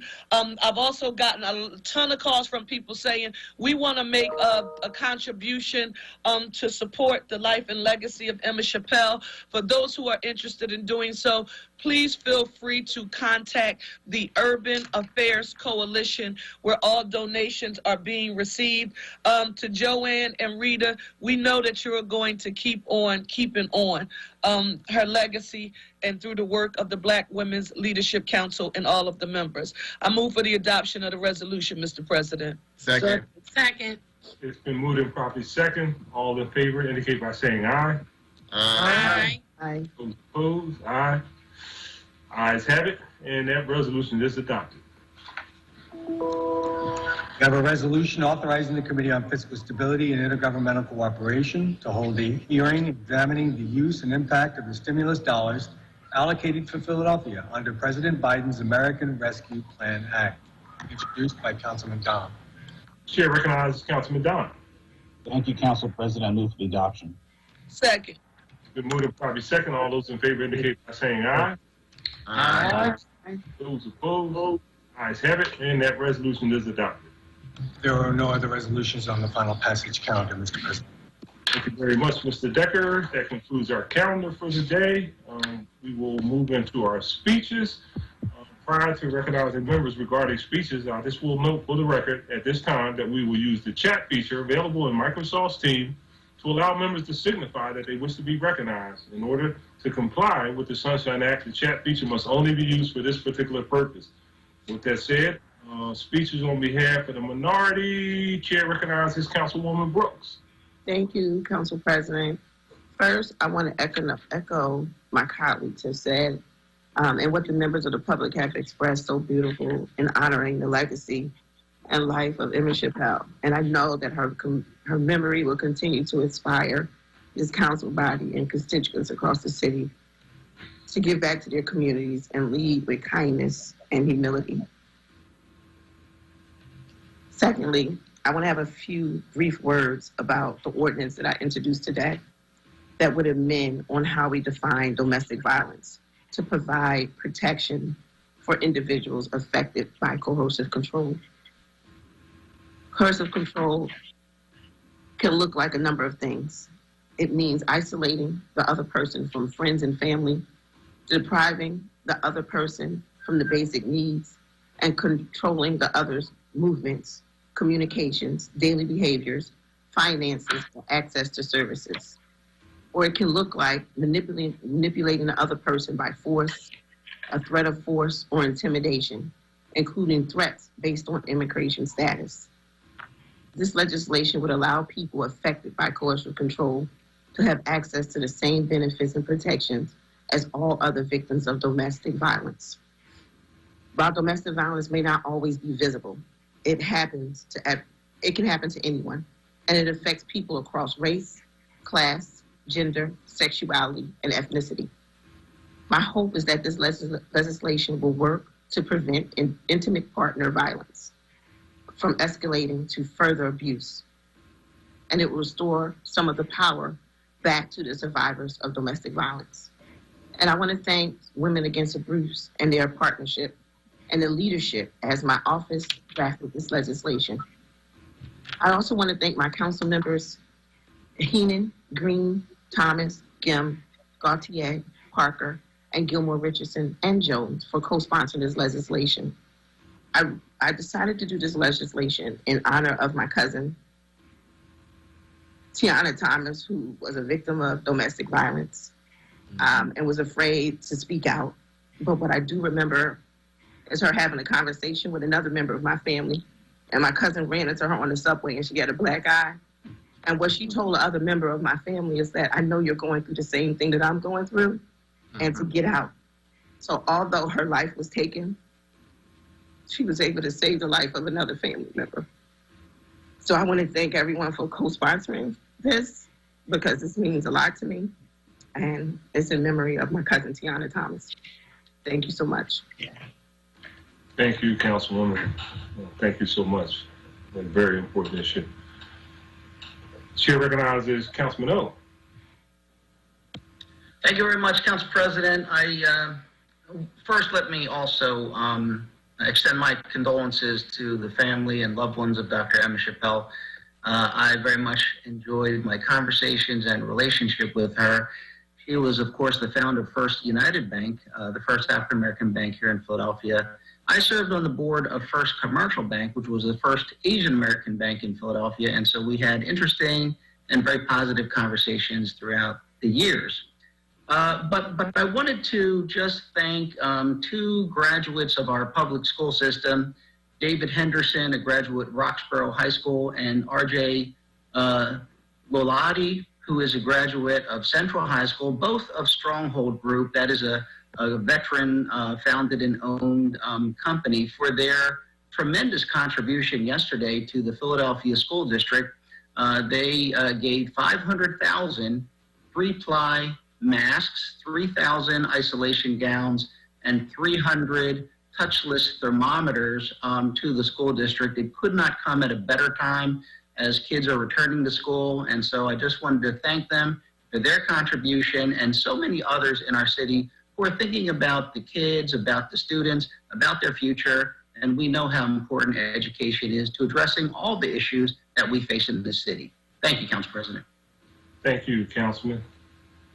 Speeches on behalf of the majority. Chair recognizes Councilman Green. Thank you, Council President. I want to thank our Majority Leader, Councilman Parker, for her resolution in honor of Dr. Emma Chappelle. I reflected my comments last week, but I thank her and all the people that spoke on her behalf for the phenomenal spirit that she is in the city of Philadelphia. Also reflecting on the minister that Councilmember Heenan brought to council today, and one of the statements she said kind of struck me. It says, "Speak up for those who cannot be spoken up for." I think that echoes the work that our colleague Councilmember Brooks has taken on in reference to her legislation was introduced today. I want to thank her for sharing that very personal story and her speaking up for her loved one who's no longer with us, but allowing us to speak up for those who can't speak up for themselves. This also brings me to the point that I want to raise this morning in council. Some of us in this body have gotten to know Cecilia Thompson. She is a new member of our school board.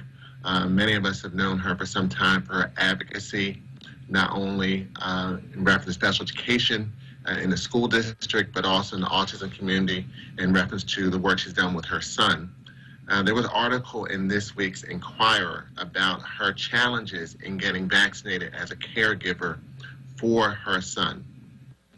And what troubles me is that this issue, I started hearing this concern back in December when the city was starting to first get vaccinations, and advocates like Anna Perng and others raised a concern about going to the convention center, which is a large space, and the challenges and concerns for those who are both caregivers as well as those on the autism spectrum or having other type of physical or non-physical differences, the ability to receive a vaccine. I'm not going to rehash all the challenges we had last year with the rollout of the vaccine at the convention center, but the concerns reference to caregivers, both those who are hired as direct service professionals as well as unpaid home caregivers for their children, like Ms. Thompson, were raised by various emails and letters I received, in particular from Vision for Equality. And so we scheduled a meeting with the health department on January 22nd. And we raised the concern that if you are a personal caregiver for a loved one in your home or a direct service professional, are you in phase 1A? Because there was a discrepancy in that information. And based on the information we were given and provided, that if you were a person caring for your child at your home, you would be considered a caregiver under phase 1A. And at the state level, they are considered a phase 1A individual. And that's reflected based on the information that Ms. Thompson provided to the pharmacy. But in the city of Philadelphia, she was denied the ability to receive a vaccine under phase 1A based on being a caregiver, but she was able to get it based on other health concerns that she has. And this has been a consistent issue, not only for those who are personal caregivers, but also those that have a difference like autism or intellectual disabilities. Recently, Dr. Wendy Ross and Dr. Jonathan Gleason from Thomas Jefferson released a study based on the significant challenges that those with intellectual disabilities have and a higher propensity for them to unfortunately transition due to COVID-19. Based on, I believe, that study, the city decided to add those with intellectual disabilities into phase 1A. But if you live outside of the city of Philadelphia and you're a caregiver, you can get a vaccine as a caregiver on the phase 1A. But also, I've heard information about those who have neurological differences, which also can be connected with autism, have been able to get vaccinated in the city of Philadelphia as phase 1B. So there's a lot of discrepancy, a lot of information problems, a lot of gray areas. And if you look at the information that Dr. Farley provided in his press conference when this issue was raised, his statement was, it needs to be more clearly defined. Could everybody just say they're a caregiver of someone else? Now, we don't do checks for people that have diabetes. We don't do other checks for others. If you say you're an essential worker and you register, you're able to get a vaccine under phase 1A. But for some reason, if you're a caregiver for someone in your home that could be your child, we are putting you through a additional hurdle that if you lived in Bucks, Chester, Montgomery County, or one of the other 66 counties in the Commonwealth of Pennsylvania, you wouldn't have this challenge. And so this is an issue that I will continue to press on. It makes no sense that we're basically discriminating against those who are personal caregivers for their children who have a physical difference like autism, that they can't get vaccinated here in the city of Philadelphia. I'm glad that their children, if they have an intellectual disability, can now get vaccinated, but if they care for them in their home, can't. I'm also be pushing to make sure that those that have autism can get vaccinated in the city of Philadelphia. And it's a shame that at Lincoln Financial Field, and I won't say the date or time because they want to keep that just for the people they reached out to, but if you're a caregiver and you have a child that has an intellectual disability or autism, the Eagles Autism Initiative is vaccinating people with a provider from outside the city of Philadelphia, here in the city of Philadelphia. So it's a shame the fact that you can live in the city of Philadelphia, care for your child with autism, but you can't get vaccinated by the city of Philadelphia, but you can be vaccinated by a provider from outside the city of Philadelphia coming into our city and vaccinating those people who, based on research and information, have a higher propensity to perish due to COVID-19. This is an issue that doesn't make sense. I don't want to get too angry because I'm keeping myself calm this morning. But as the pastor said this morning, we need to speak up for those who can't speak for themselves. Thank you, Council President. Thank you, Councilman. Thank you for bringing that to our attention. I'm sure it's going to be addressed very shortly. Chair recognizes Councilman Don. Thank you, Council President. I just want to say to Councilmember Green, you have my 110% support on what you just spoke about. That's just not right. And I hope we can get that fixed. I wanted to offer my condolences today to the family of Dr. Emma Chappelle. Majority Leader Parker, I'm going to share a little story that is personal, but I figured I would share it with everybody. Because it's really amazing how Emma Chappelle touched so many lives. I met her back in the 1990s. I actually sold her a 3-bedroom condominium at Independence Place. She was so excited to move into her new 3-bedroom, and she was such a pleasure to work with. It was amazing. I never met her before. And when she was like a spark plug. She was so excited about everything. It was great. It was great. And I became friends with her afterwards, and I would see her always in the lobby and always talking. I appreciated that friendship. So I really wanted to thank you for this resolution. And what a great mentor. What a testimony to her life, for all the people here, including Councilmember George Burrell, and so many people, so many. So my condolences to her family.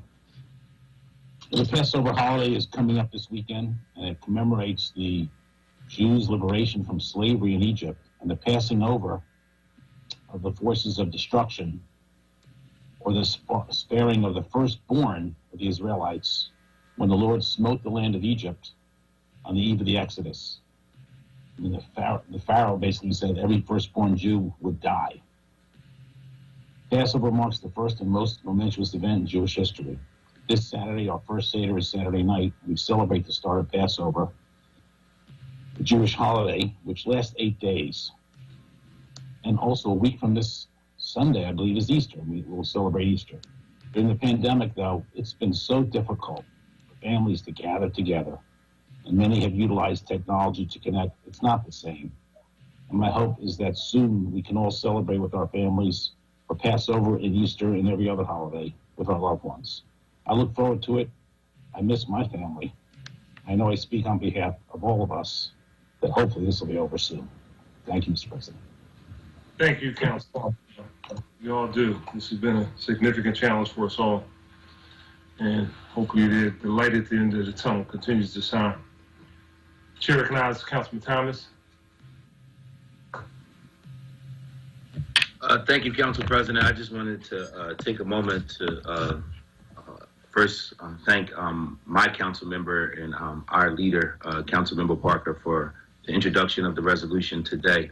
Like many other people, I have a fond story about Miss Emma.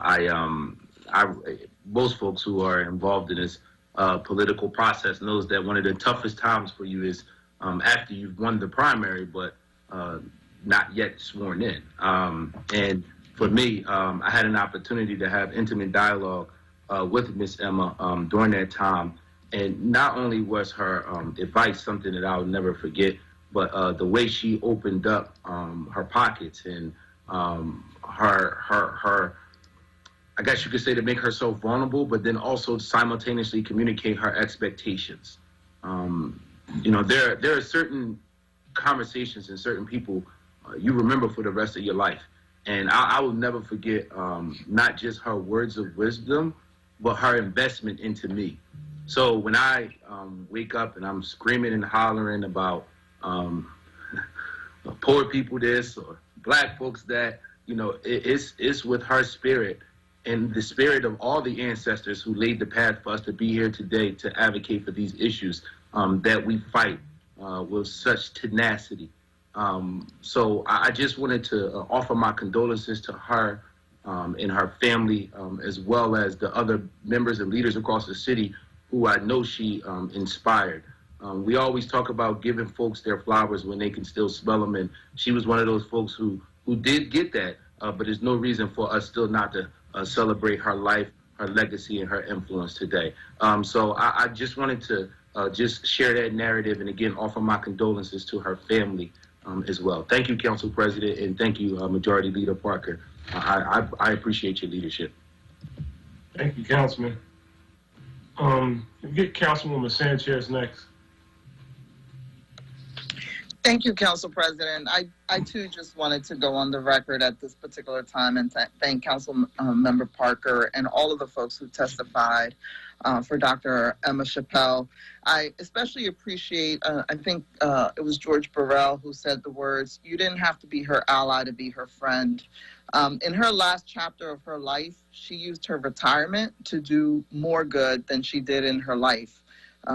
Really reaching out and creating spaces and conversations that sometimes were tenseful, but much needed to be had. And so I also want to join the family and friends in saying that her legacy will not only live on, we will all aspire to be the people that she wanted us to be and meet the potential she all wanted us to meet too. I think when she called you and when she needed to call you out, it was because she knew you could be better, and I appreciate her for that and the work that she has done. So thank you very much, Leader Parker, and all of our colleagues and allies for acknowledging this wonderful woman who, if you underestimated her because of her height, you quickly found out that she was full of spirit, just a great heart. So we appreciate the fact that her family shared her with the rest of us. Thank you, Council President.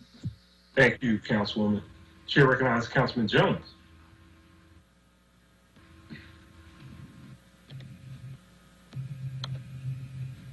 Councilman Jones. Thank you, Mr. President. So, thank you, Majority Leader Parker, for making sure we give the right send-offs to Philadelphians who are heroes for many reasons. But let me give you my analysis of Emma Chappelle. Was she was the aunt that reserved the right to wipe your nose or to whoop that butt.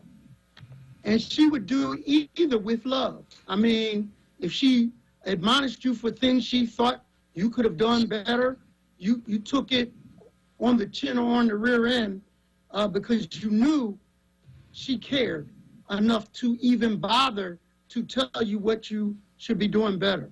I recall in Jimsy Trailer, former Deputy Commerce Director, and I accompanied her to Korea for something like 14 days. And we were meeting with companies trying to attract them to Philadelphia. And about the 50th meeting, because they were coming, I thought we were going to spend more time shopping. And no, it was a business trip. I started getting discouraged, like, we got a lot of news. And what she reminded me, right when it was key to keep our enthusiasm about selling and pitching Philadelphia, was that you only need one yes. You only need one. And the yes that we got was Rotem Auto that wound up in South Philadelphia. And we've toured that with Member O and others. We only needed one yes that made all of that effort and trip worthwhile. And the aunt in her made me focus on getting to the yes.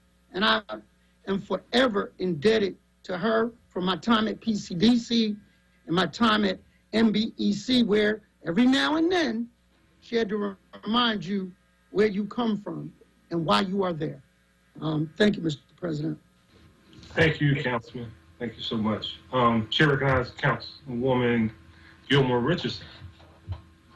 Thank you, Mr. President. And I also wanted to echo the sentiments of all of our colleagues who have spoke about the late, great Dr. Emma Chappelle. And I wanted to thank our majority leader, Councilmember Parker, for introducing the resolution in honor of Dr. Emma Chappelle. She was my fellow 4th Council District neighbor, Councilmember Jones, and she was just a phenomenal woman. And for me, what I appreciated was the stories that she would tell. And I implore our elders to continue to tell us those stories so that we understand from whence we come. And I also wanted to say that for Dr. Chappelle, she was the woman that could fix another woman's crown without telling the world it was crooked. And I appreciate her for all of her advice, for all of the love, for standing up with us and for us and calling us out when we need to be held accountable. So I will miss her. I will miss spending time with her and her grandson at the pool over on Conshohocken. We had an opportunity before COVID a few summers ago to spend a few days down at the pool, and I will miss her. And my heart goes out to the entire Black Women's Leadership Council and the family of Dr. Emma Chappelle. You are in my thoughts and in my prayers. Thank you so much, Mr. President. Thank you so much, Councilwoman. She was truly an awesome lady whose passing requires that we step it up another notch. It appears that we have no other speeches on behalf of the minority and majority. So with that, I'd like to recognize Councilman Jones for a motion to adjourn. Thank you, Mr. President. I move that council stand adjourned until Thursday, April 8th, 2021 at 10 a.m. Second. Thank you. It has been moved and seconded that the council stand adjourned until Thursday, April 8th, 2021, 10 a.m. All in favor indicate by saying aye. Aye. Those opposed, motion carries. Thank you all very much, and please continue to be safe. Thank you. Love you. Reality Check with Charles Ellison right now on WURD Radio and WURDradio.com. Okay, that was a session of the Philadelphia City Council, went on for about a little bit over an hour and a half. We're going to take a break. When we come back on the other side of the break, we'll just keep the phone lines open for the remainder of this Thursday edition of City Council Live. Feel free to call in now, 215-634-8065, 866-361-0900. Here on Reality Check, we're going to transition from City Council Live into an open sort of freestyle session, get people's thoughts on the state of things. 215-634-8065, 866-361-0900 here on Reality Check Thursday. Just got finished with City Council Live. So phone lines are open. We're going to have a full hour of phone lines until we hit the 1 o'clock mark. 1 o'clock mark, we'll get into the source, obviously. And also don't forget, once again, also big day nationally in Washington will be the first official press conference of President Biden. I'll be checking that out and probably offering some thoughts on that on a number of, since, we're off on Fridays, Reality Check here, so I'll probably be on some other outlets offering some analysis on that. But definitely big day as well in D.C. So let's go ahead and take a break, and we'll be right back with open phone lines.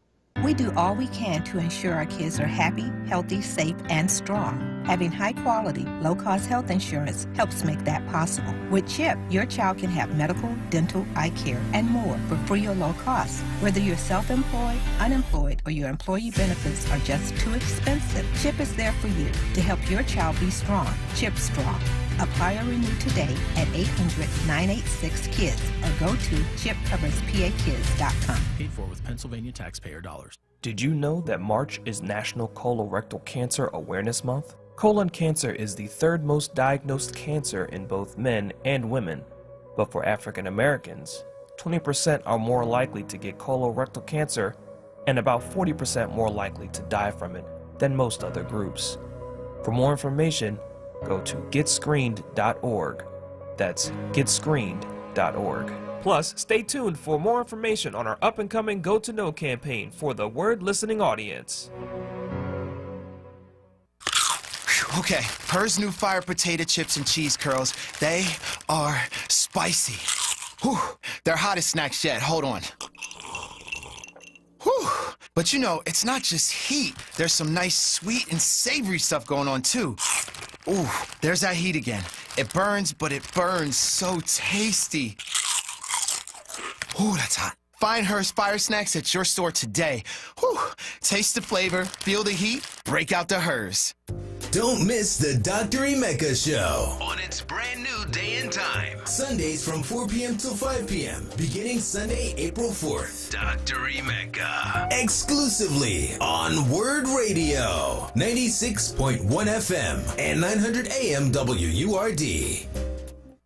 WURD Radio celebrates Women's History Month with the 2021 Level Up Contest. This year, we're highlighting Black women-owned businesses who are making a difference in their communities. A big thanks to all of our nominees for joining us on this journey. We had an overwhelming response with almost 100 nominations. Tune in to Save Space with Sincerely Sarita on March 31st at 7 p.m. for a live on-air Level Up pitch party where the 10 Philly finalists will compete to win a marketing package valued at over $5,000. Level Up is a joint production of WURD Radio in Philadelphia, WVON in Chicago, and KJLH in Los Angeles. 3 Black-owned radio stations who are joining forces to spotlight Black women-owned businesses in Philly, Chicago, and Los Angeles. Don't forget, join us March 31st at 7 p.m. for the 2021 Level Up Pitch Party, hosted by Sincerely Sarita, where local Black women entrepreneurs will pitch their businesses to a panel of judges. Visit wordradio.com and click on the Level Up banner for more information. The 2021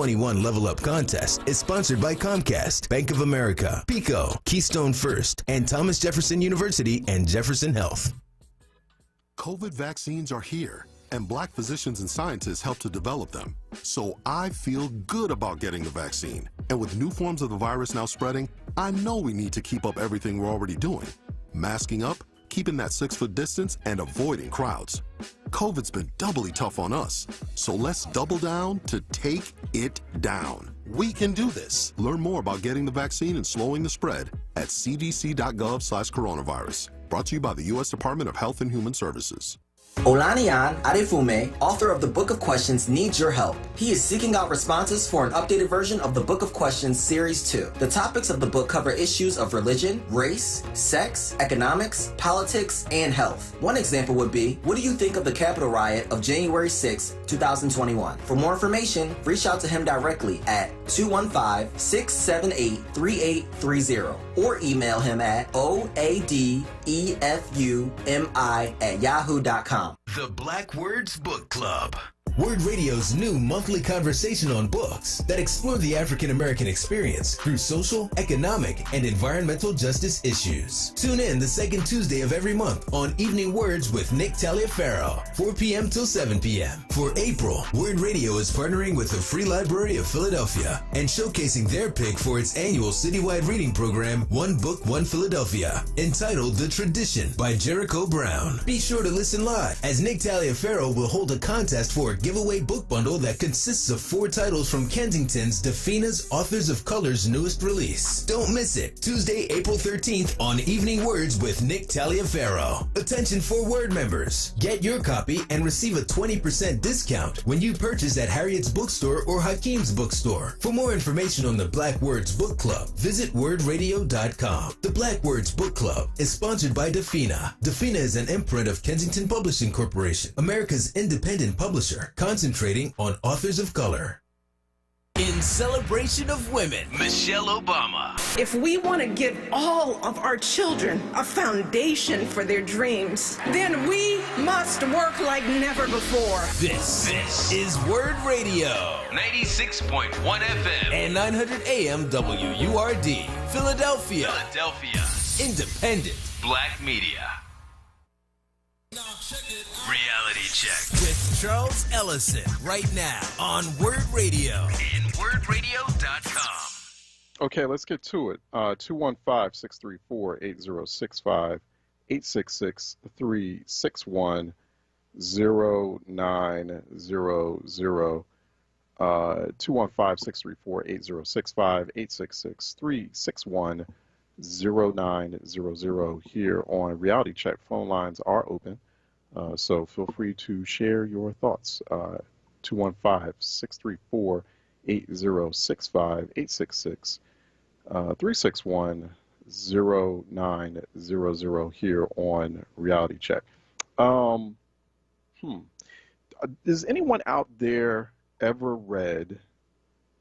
I would love to get people who can call in about this. This is a very there's sort of a cult following behind this particular book. This is not a very well-known book, but the people who remember this book will remember it very well. And it was written at a time, actually it was published a bit before I was growing up, but it was somewhat popular amongst the like-minded of us at the time when I was growing up. And it had a really, I read it as a teenager. It had one of those books that had a very profound impact on me. And probably it's one of the reasons why I tend to operate the way that I do, particularly when I engage in public discussions. But it was called the United Independent Compensatory Code System Concept, a compensatory counter-racist code.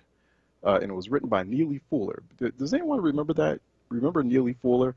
A compensatory counter-racist code. I highly recommend you get that book. And as I was listening into City Council today, I thought about that book. I thought about Neely Fuller, about Brother Neely Fuller. It was a wonderful read, and basically a textbook on how Black people improve their condition, how we as a community improve our collective condition. One of the things, I don't have that book in front of me, and actually I was rummaging around for it while council was in session, because there was not the sense that city council had the appetite for focusing on the real gritty, ugly, and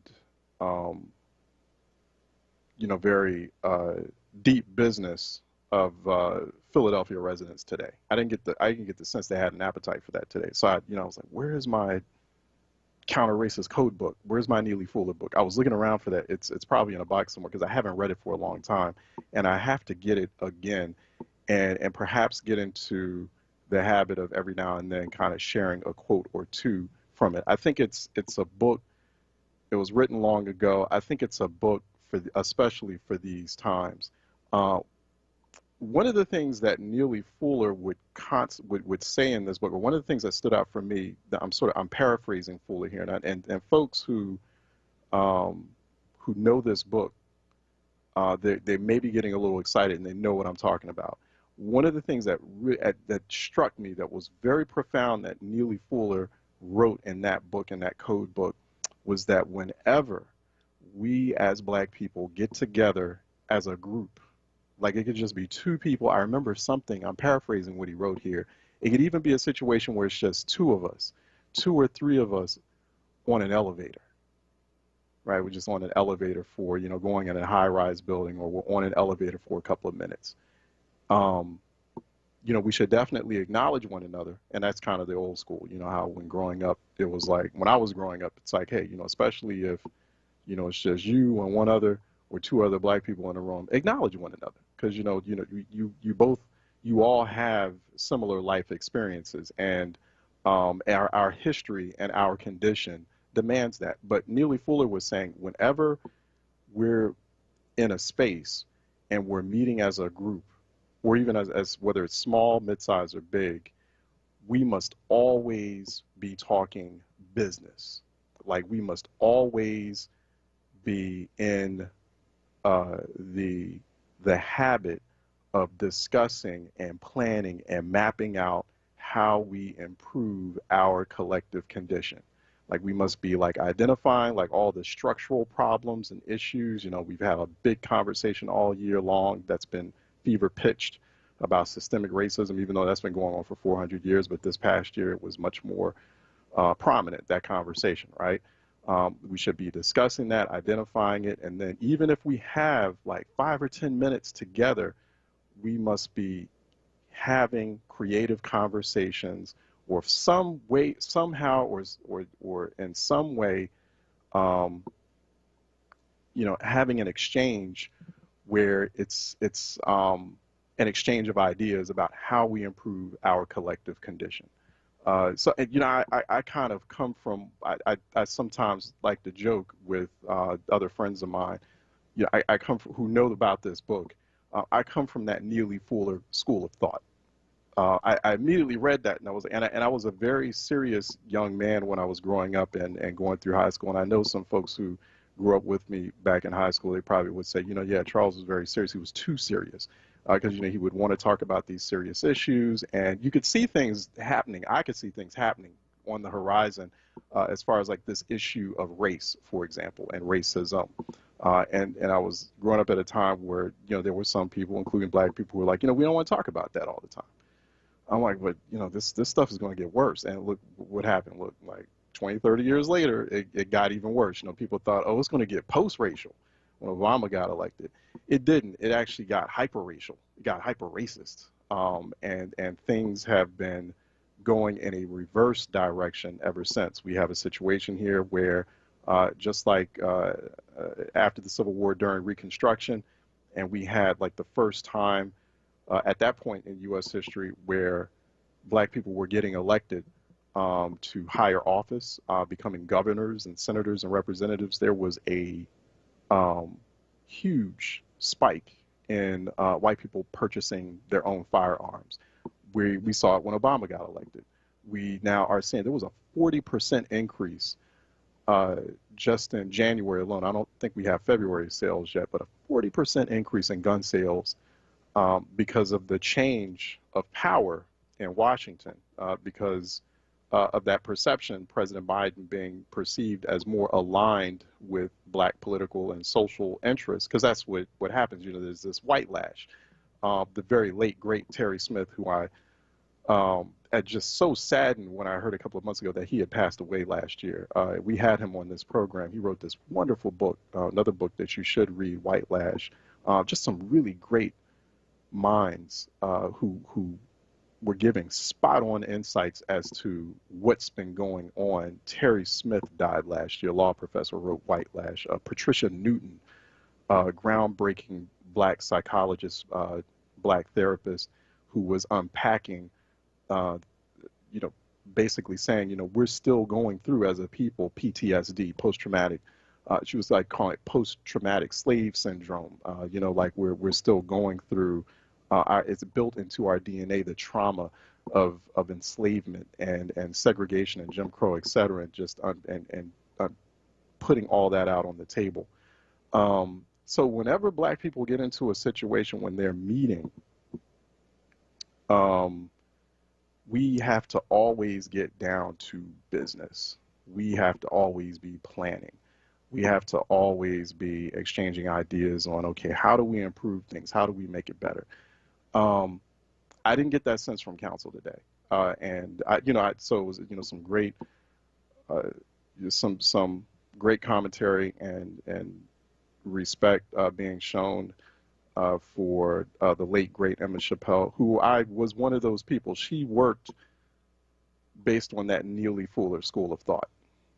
You know, like the few times that I had the pleasure of being in her company, she was very serious, very business. That's what I loved about her. She was all about, like, let's get down to business. How do we improve the collective condition of black people in Philadelphia? So it was like, I don't want to talk. This is the sense I got from her. Like, I don't want to talk about, you know, I don't want to be playing around. We don't have time to play around. I want to get down to business. And we have this issue. This is why for the past few weeks, I've been thinking more and more about, and I've been pouncing on City Council, which is this majority black political body, to be more intentional and to be much more earnest about getting the business of this very broken city done. We're going through whole sessions of City Council where it is as if Philadelphia does not have problems. And that concerns me. That doesn't just concern me, that worries me, because it shows that the leadership of the city, or the so-called leadership of the city, is rudderless. It's visionless.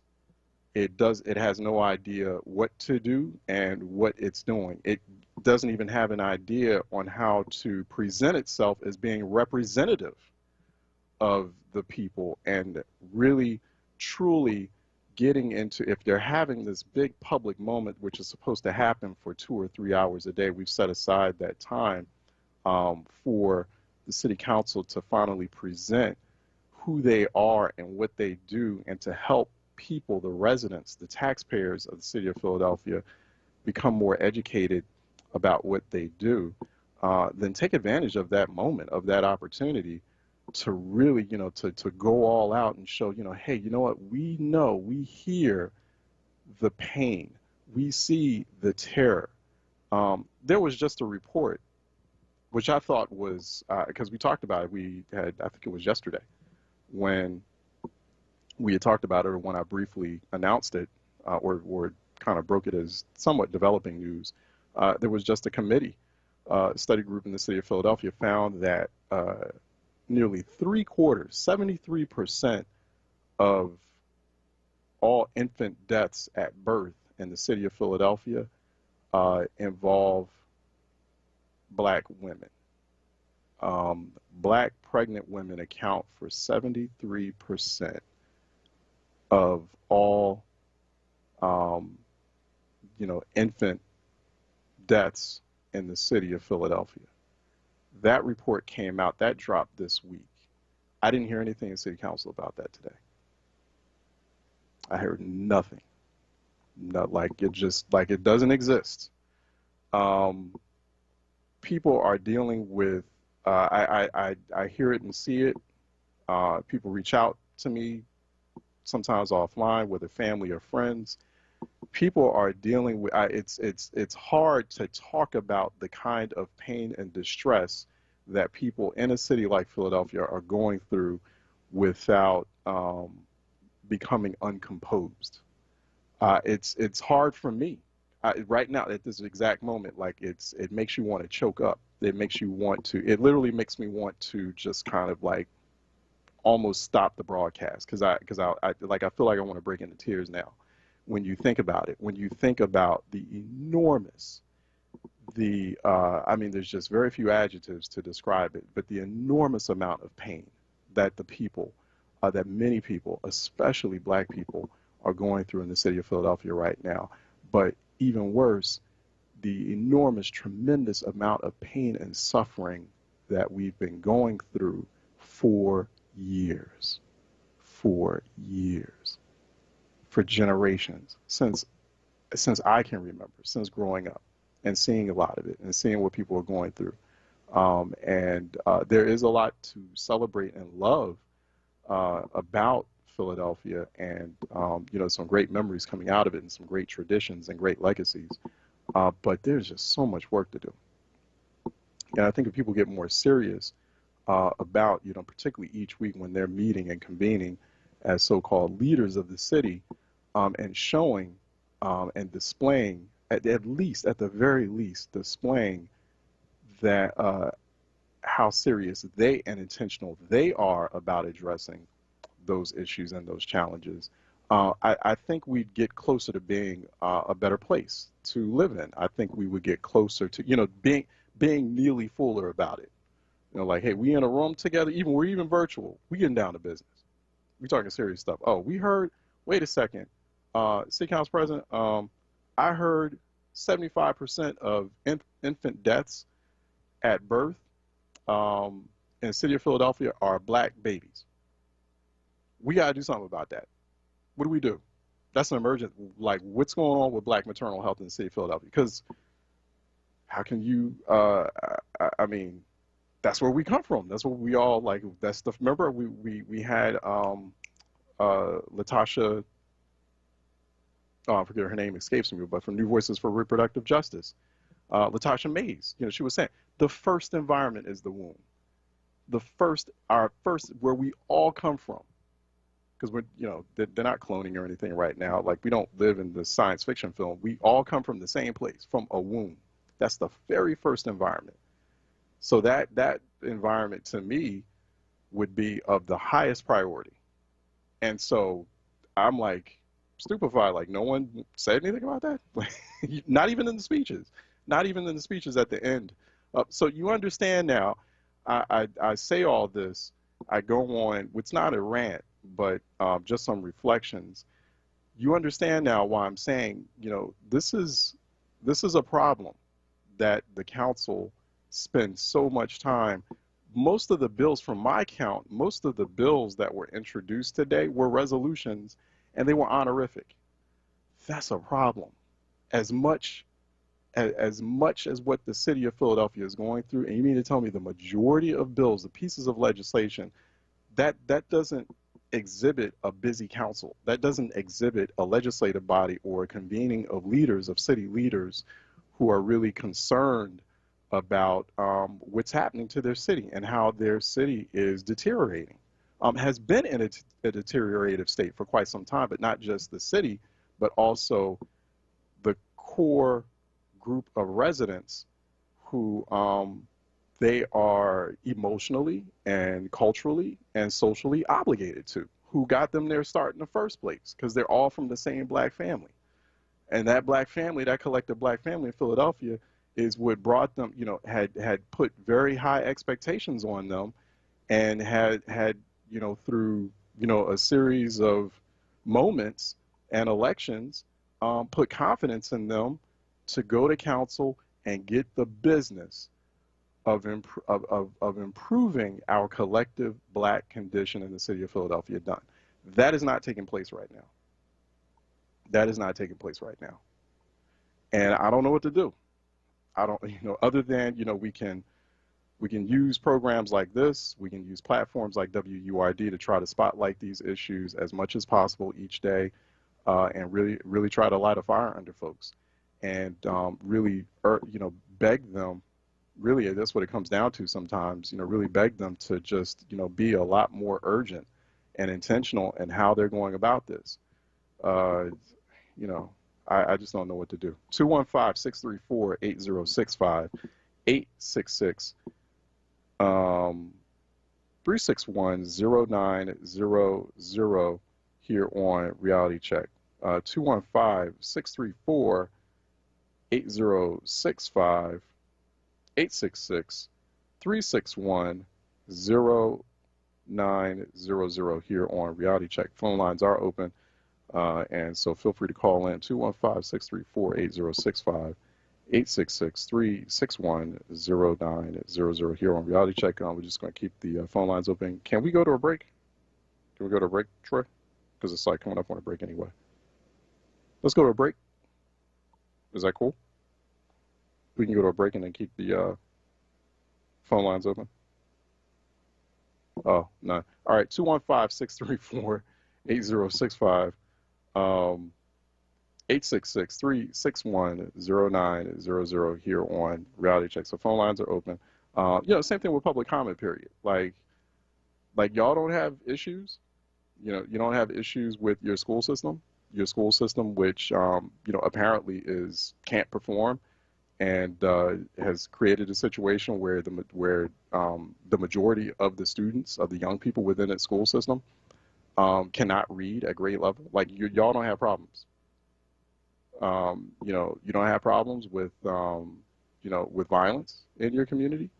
You don't have problems with poverty, high poverty. I mean, I get folks that are telling they DM me, they text me, they send me emails, and so that's why we're trying to encourage people more and more to get to really kind of take advantage, to plug into these types of institutions and these types of moments.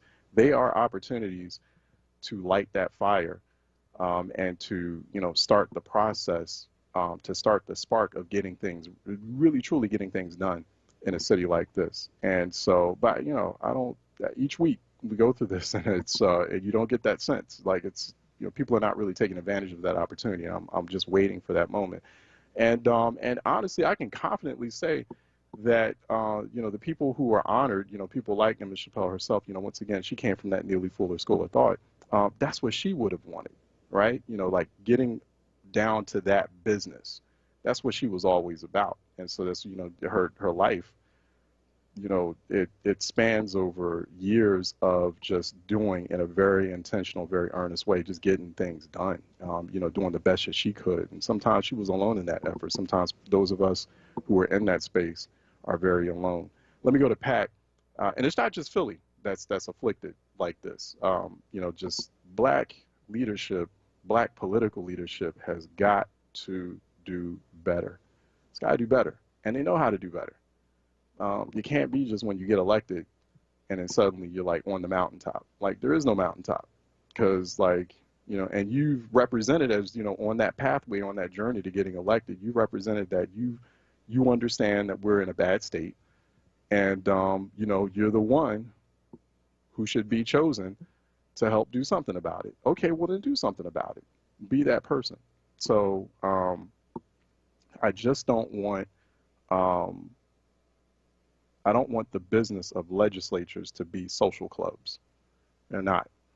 They're legislatures, and there's a reason for that term. Let me go to Let me go to Pat out of West Philly, who's calling for a reality check. Pat. Hi. Good afternoon, Charles. How are you? Hey. Good afternoon. Nice hearing from you. I just wanted,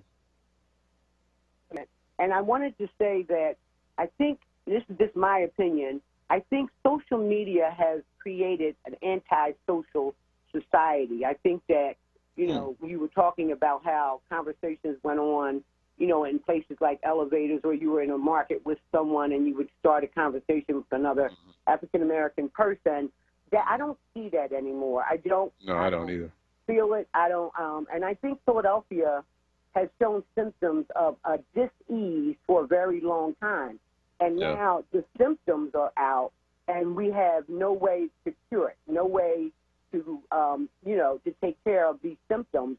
And they are being ignored, by everyone, from the top to the bottom. I also wanted to say that I would love to see City Council open again. I just think that it needs to be open. We can do social distance. They can keep us in there for 10 or 15 minutes. But I think it needs to happen, because I feel like people in City Council need to see people and their pain and how they're feeling. And you can't really do that. But let me ask you this, though, Pat. Even when they see the people and they see their pain, they see people in distress, even when they're in session, when they're in person, right? They still go about this. They'll sometimes spend like up 30 minutes to an hour, doing all sorts of, honorific ceremonies, things that could be set aside for another time. Like, they will do that. Like at the very beginning, they'll kick off council with celebrations. It's like, what are y'all celebrating about? Like, it's Philadelphia. Like, y'all live in the same neighborhood as we live in. So you understand what I'm saying? So does it really make a difference whether they're in person or not? Because when they're in person, they seem to be completely tone deaf to that kind of pain and stress. I see what you're saying, though. I totally agree with what you're saying in the sense that, like, you see people sitting in those chairs, and most people there are in hurt. They're hurting, and they're looking for that moment to express themselves and to let their leaders know, hey, listen, I need you to do something about this, because I'm not the only one hurting. It's like I also have a group of people behind me or people back on my block who are hurting too. I'm sorry, go ahead, Ms. Pat. And I would love to be one of those people who they would eject from that forum, because I would be one of those people that would interrupt all that nonsense and get to the point. So if that's what we have to do as individuals to get ejected or, taken away from that forum, then that's what we have to do. We have to let them see us, and we have to show them that we are the government. People are the government. You are here to represent us. And if you don't, get to the point and get to the business, then we're going to do this every week or every month or however long it takes for you to recognize that this is what we need to talk about. So I would love to hear that they are opening back up. I don't care how they do it. People need to be there.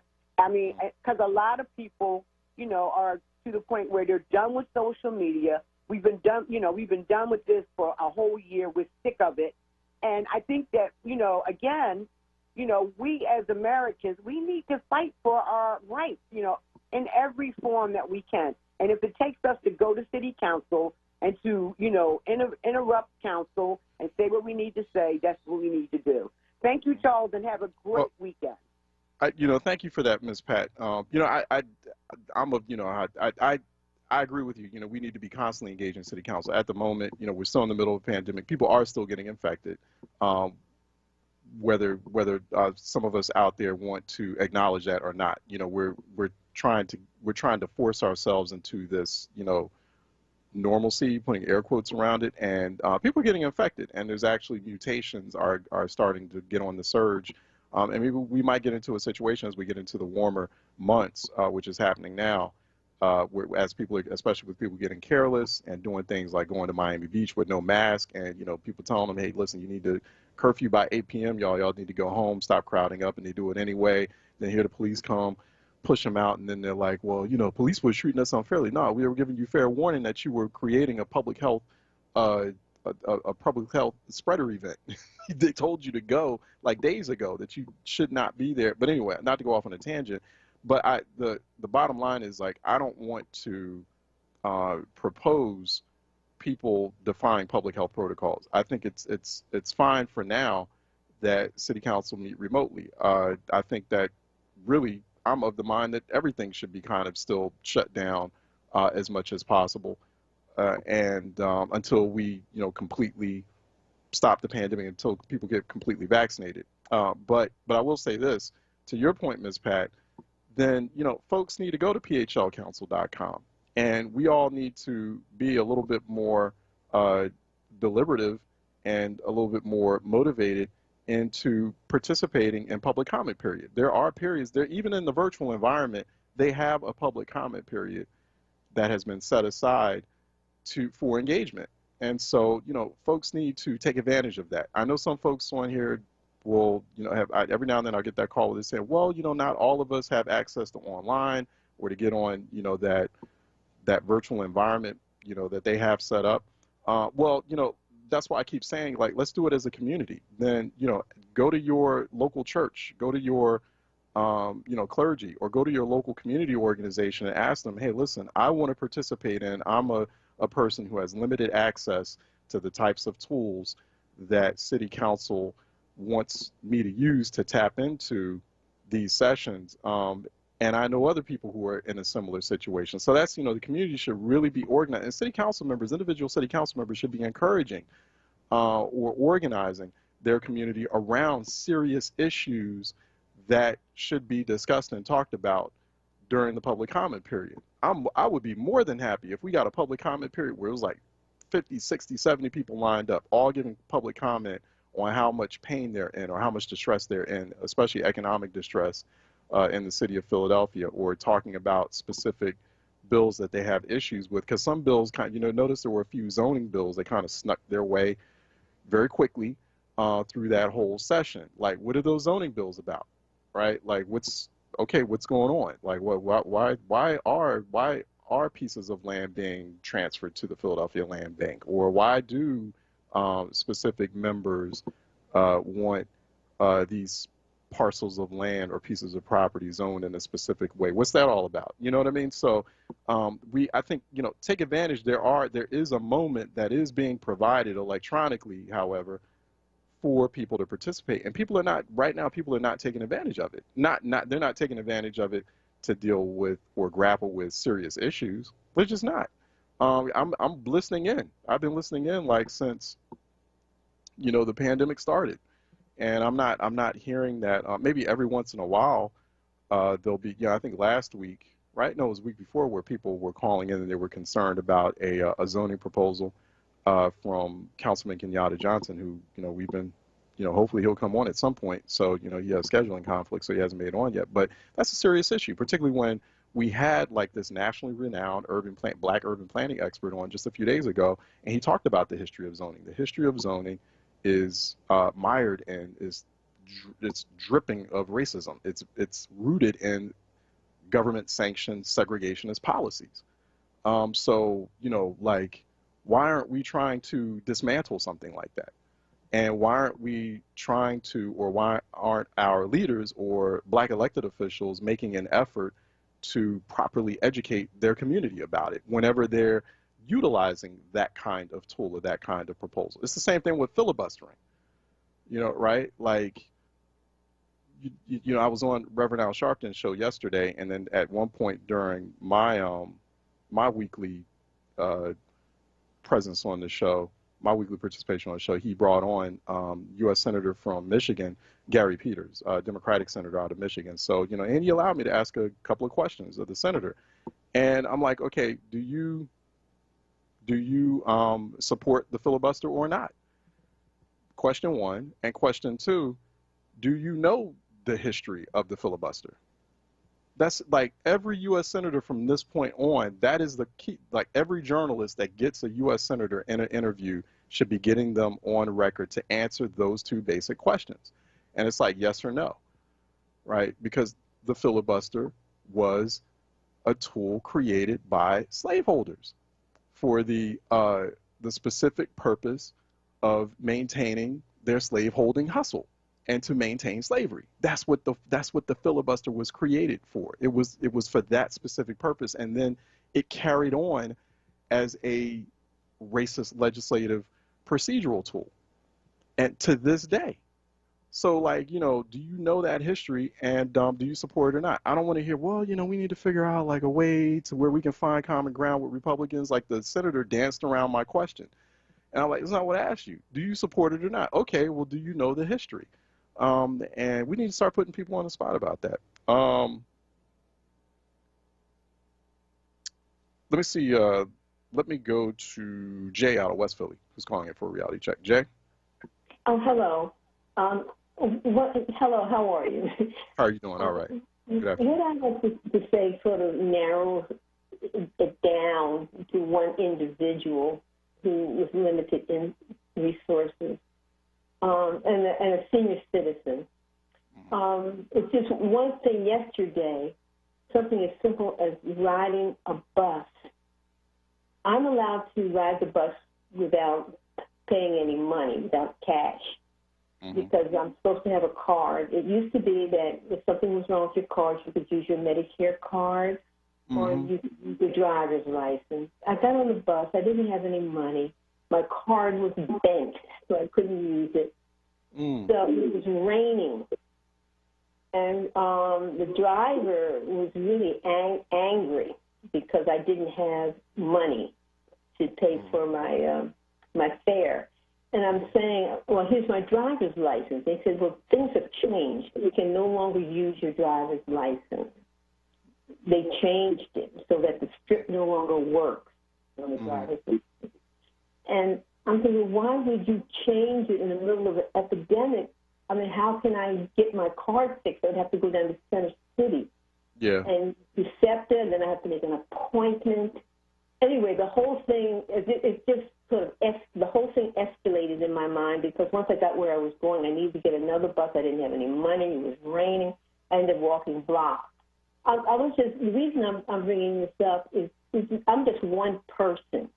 And this seems like in my mind, I'm looking at all the other things that are going on in the world. It seems like it would be something small. But I'm just thinking about the impact that one thing, that no one made a public announcement saying we've changed things, you know. Yeah, I did. I was aware of it, right. And that's all I want to say. It's just, I just wanted to bring that up. Yeah, thank you for that, Jay. It caused me to become very upset. And you were talking about how you could imagine why people would get upset who are under continuous oppression and lacking resources. You know, I have a place to live. I have food. But that one thing, that on that one day, and actually from now on until I can get down to Center City, is going to have an impact on my life. Yeah. You know, so anyway, that's what I wanted to talk about.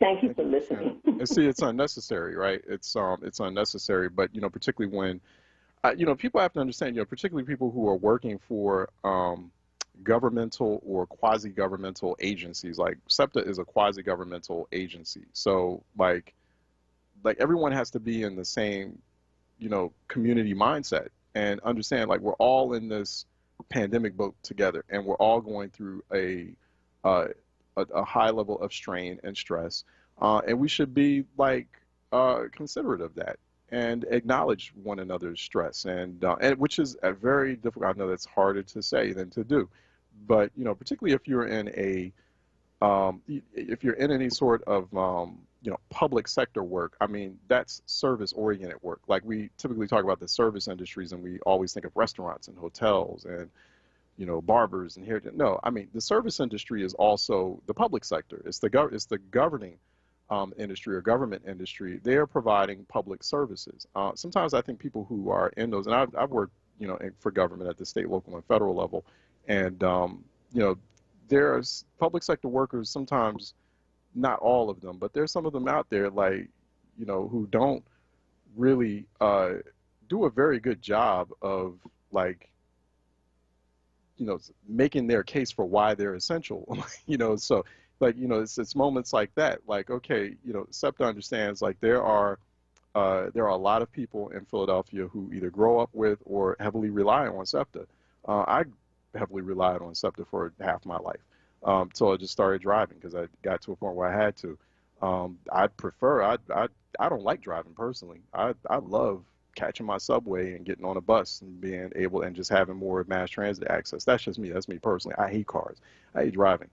Because that's just me. But and I know there's some other people out there who are like me. I mean, I'd rather be sitting on a subway, with my family or by myself reading a good book or doing something constructive instead of, like, dodging through traffic and and trying to, like, beat a light or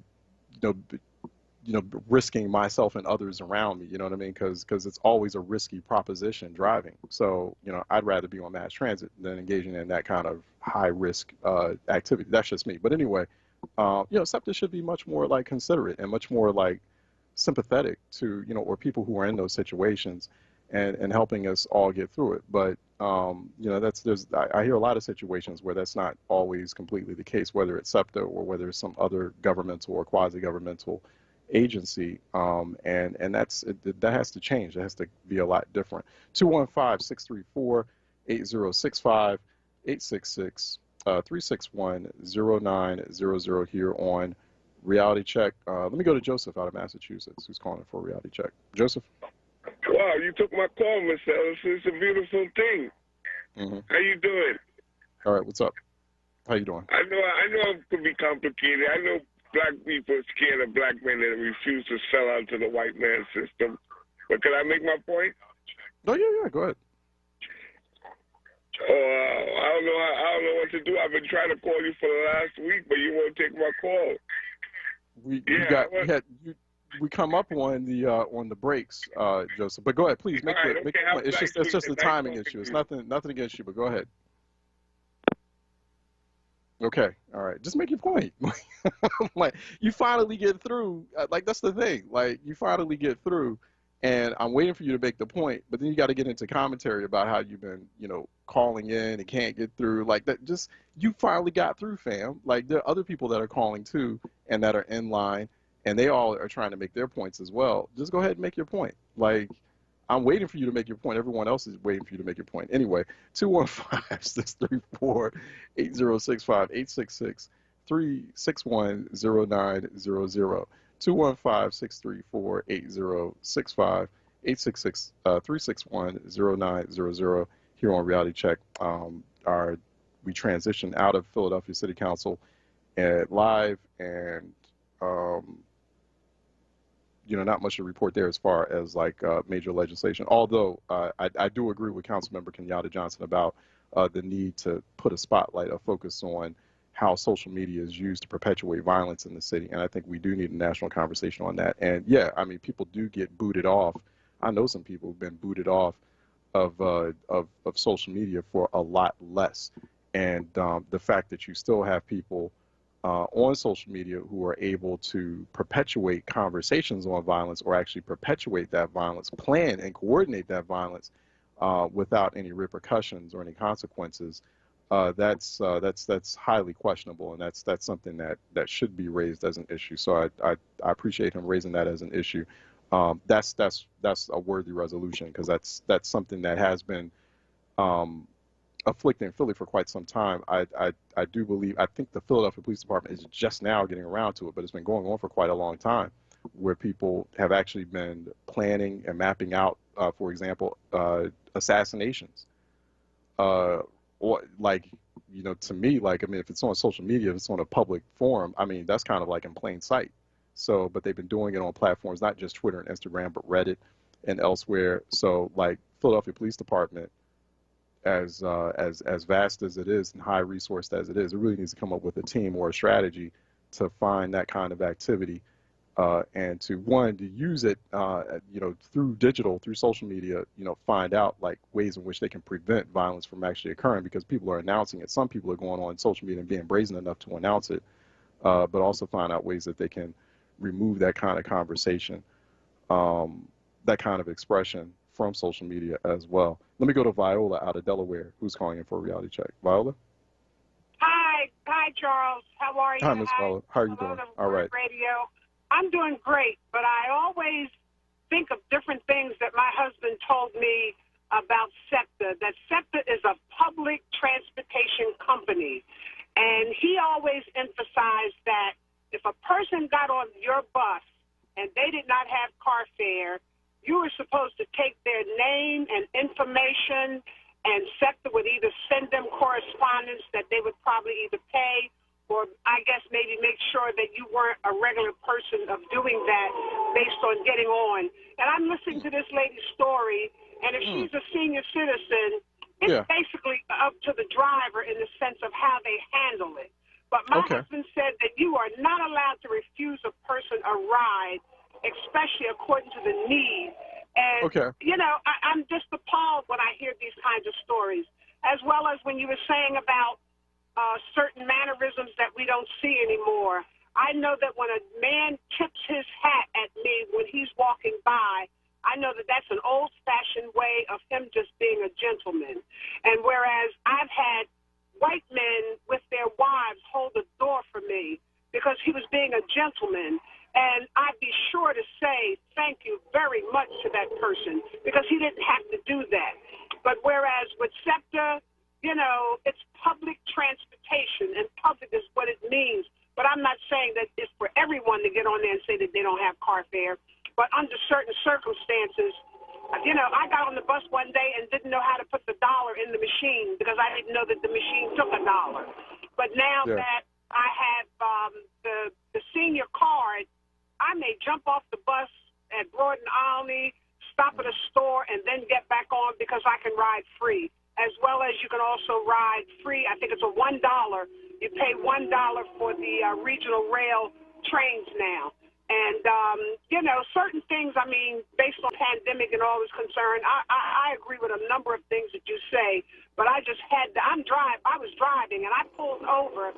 Thank you for that. Yeah, that's a good point. I appreciate you making that point. Oh, go ahead. I'm sorry, go ahead. I didn't mean to cut you off. Go ahead, Viola. What was that last statement?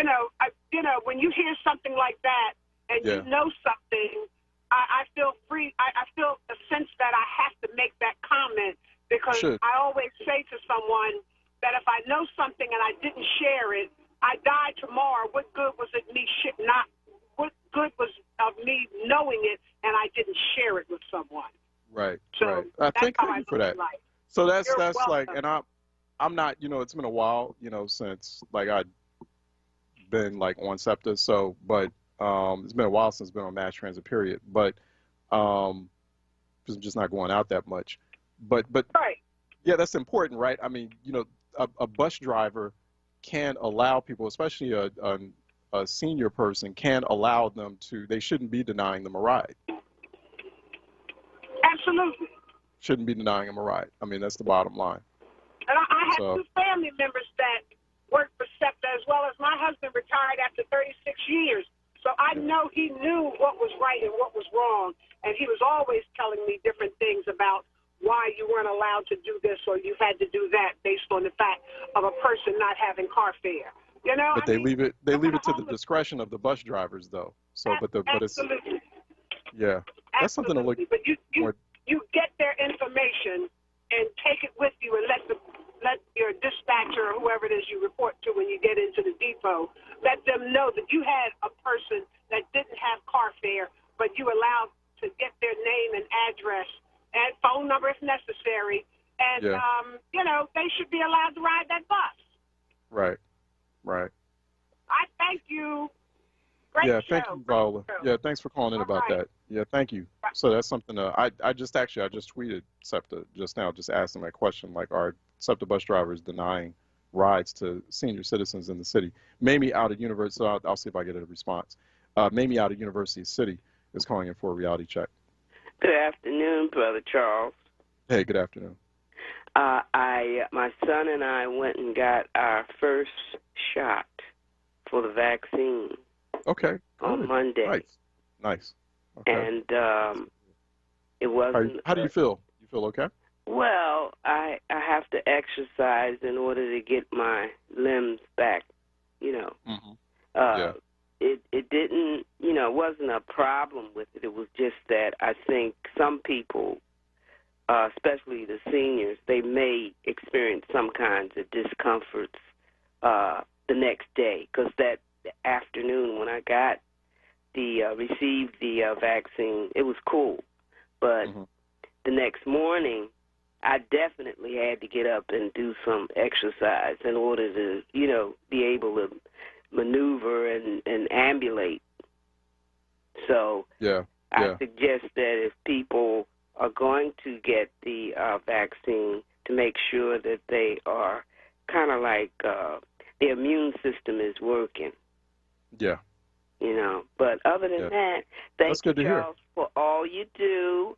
I enjoy your shows. Last night I looked at an ACLU presentation on reparations. Okay. And they have an archives. If you're interested, or anyone else, check it out. It was very informative and it was very helpful, and it gave me a spark that at least now people are really getting on board for real. Yeah. So that's my reality check. They are, yeah. You know, there's a movement afoot, and so yes, it is. And so, you know, it's just kind of keeping. I think in this moment, people we have to make sure people are being very laser focused on. You know, one, I think there are three key questions that have to be answered here as far as like reparations is concerned, and people have to make sure that they're being very organized in the way that they're going about that and having this conversation. One is how do you get it passed? Yeah. That conversation when I have like, and I don't say that facetiously. I'm not saying that in any way to like, you know, when I ask some people about it, they get defensive. I'm like, no, fam, we on the same page. Like you're relying on a public policy vehicle, legislation to get to make this thing happen. So we have to always have conversations about, because it can't be theoretical. Like if we're going to do it, we got to do it right? We got to do it correct. And doing it correctly means getting it passed. And so how do we get it passed? How much does it cost? Like what is that magic number? What is that figure? What is the cost of reparations? Like how much what's the receipt tab? And there's not really a definitive answer on that just yet, like a definitive national answer, and that has to be clear. But that's the purpose of HR 40, is to create that commission, to do that study real quick, and come up with that price tag. So that's two. Yeah, and so they had some very good speakers, because right now the HR 40 that Sheila Jackson Lee has got on board with, in respect and regards to Representative Conyers, who recently transitioned. Right. They have joined in with NCOBRA and some other groups, and the Japanese who received some reparations. But all of them have been working on this for many, many years, and I remember when Queen Mother Moore in New York and many other people, when they started this initiative, and people poo-pooed it. But I think, in my opinion, that people need to get on board because we're due. Martin Luther King spoke about it, Reverend Dr. Martin Luther King, many others, Marcus Garvey. I mean, and there was a woman, her name was Callie House, back in the 18th century, who she did a lot of work with this, and she was able to get compensation and reparations for postal people. So we do have a history that we have to learn ourselves so that we can have an agenda and strategize on this particular issue. Thank you, Charles. Hey, no, thank you, Mimi. I appreciate that. But we have to be very, it can't be, I find that, like, the reparations conversation right now is still too theoretical and too conceptual. No, we need to get, like, down to brass tacks, as they say, right? Like, but what's the strategy for getting it passed? What exactly is the, what exactly is the price tag? Like, how much is it going to cost, right? Like, and like, how does this happen? How does this get implemented? We are seeing efforts on the city and state level, people introducing legislation or proposals. Evanston, Illinois passed what they, and I think it was Asheville, North Carolina did something similar too, where they're passing what they're calling reparations packages. Some people tend to differ. The more I look at it, I'm sort of a little bit skeptical there as to, like, them specifically being reparations packages, like when they're a little bit more micro-targeted or focused on, offering, things like housing assistance, which I'm not certain that that's a full reparations or should be considered or characterized as a full reparations package, but that's more of a semantic discussion or debate. But it's definitely it's a valid, those are valid questions, those are valid points, and we need to transition into having more serious, less theoretical, less conceptual discussion regarding reparations, and then get to the business of, like, actually creating a roadmap for it passing, reparations for Black people in the United States. So, and that's another discussion too. But I'm coming up on break. We're running on time. We have to head into our 1 o'clock hour for the source. But maybe that's something we can talk about definitely next week. We have this. The source is going to be coming up next at the 1 o'clock hour. And also, don't forget, WURD Radio celebrates Women's History Month with the 2021 Level Up contest. That's happening in 3 different cities. We're highlighting Black women-owned businesses who are making a difference in their communities. Big thanks to all of the nominees for joining us on this journey. We had an overwhelming response with almost 100 nominations. So tune in to Save Space, hosted by Sincerely Sarita, on next Wednesday, March 31st from 7 p.m. to 9 p.m. for a live on-air Level Up pitch party where the 10 Philly finalists will compete to win a marketing package valued at over $5,000. So go to wordradio.com and click on the Level Up banner for more information. The 2021 Level Up contest is sponsored by Comcast, Bank of America, PICO, Keystone First, and Thomas Jefferson University and Jefferson Health. So definitely looking forward to that. Next week, March 31st, listening to Sincerely Sarita for the pitch party. So that's like the finals of the Level Up contest. So make sure you tune in to Save Space with Sincerely Sarita. Okay, that wraps this Thursday edition of Reality Check. Also, City Council Live. We have the source with Andrea Lawful Sanders that's coming up next.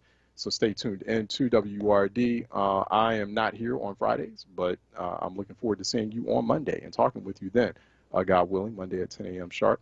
So, and looking forward to another busy week ahead next week. So the business of public affairs never sleeps. But I'm Charles Ellison. Continue to go to @EllisonReport on Twitter.com and #RealityCheck, thebnote.com as well for more there. That's the companion magazine for this program. In the meantime, Philly and beyond wants you to stay smart, stay sharp, but more importantly, please, everyone, stay safe out there, really, and try to have as fantastic a weekend as you can possibly have. I'll see you on the other side of it, God willing, on Monday, 10 a.m. sharp. All right, take care.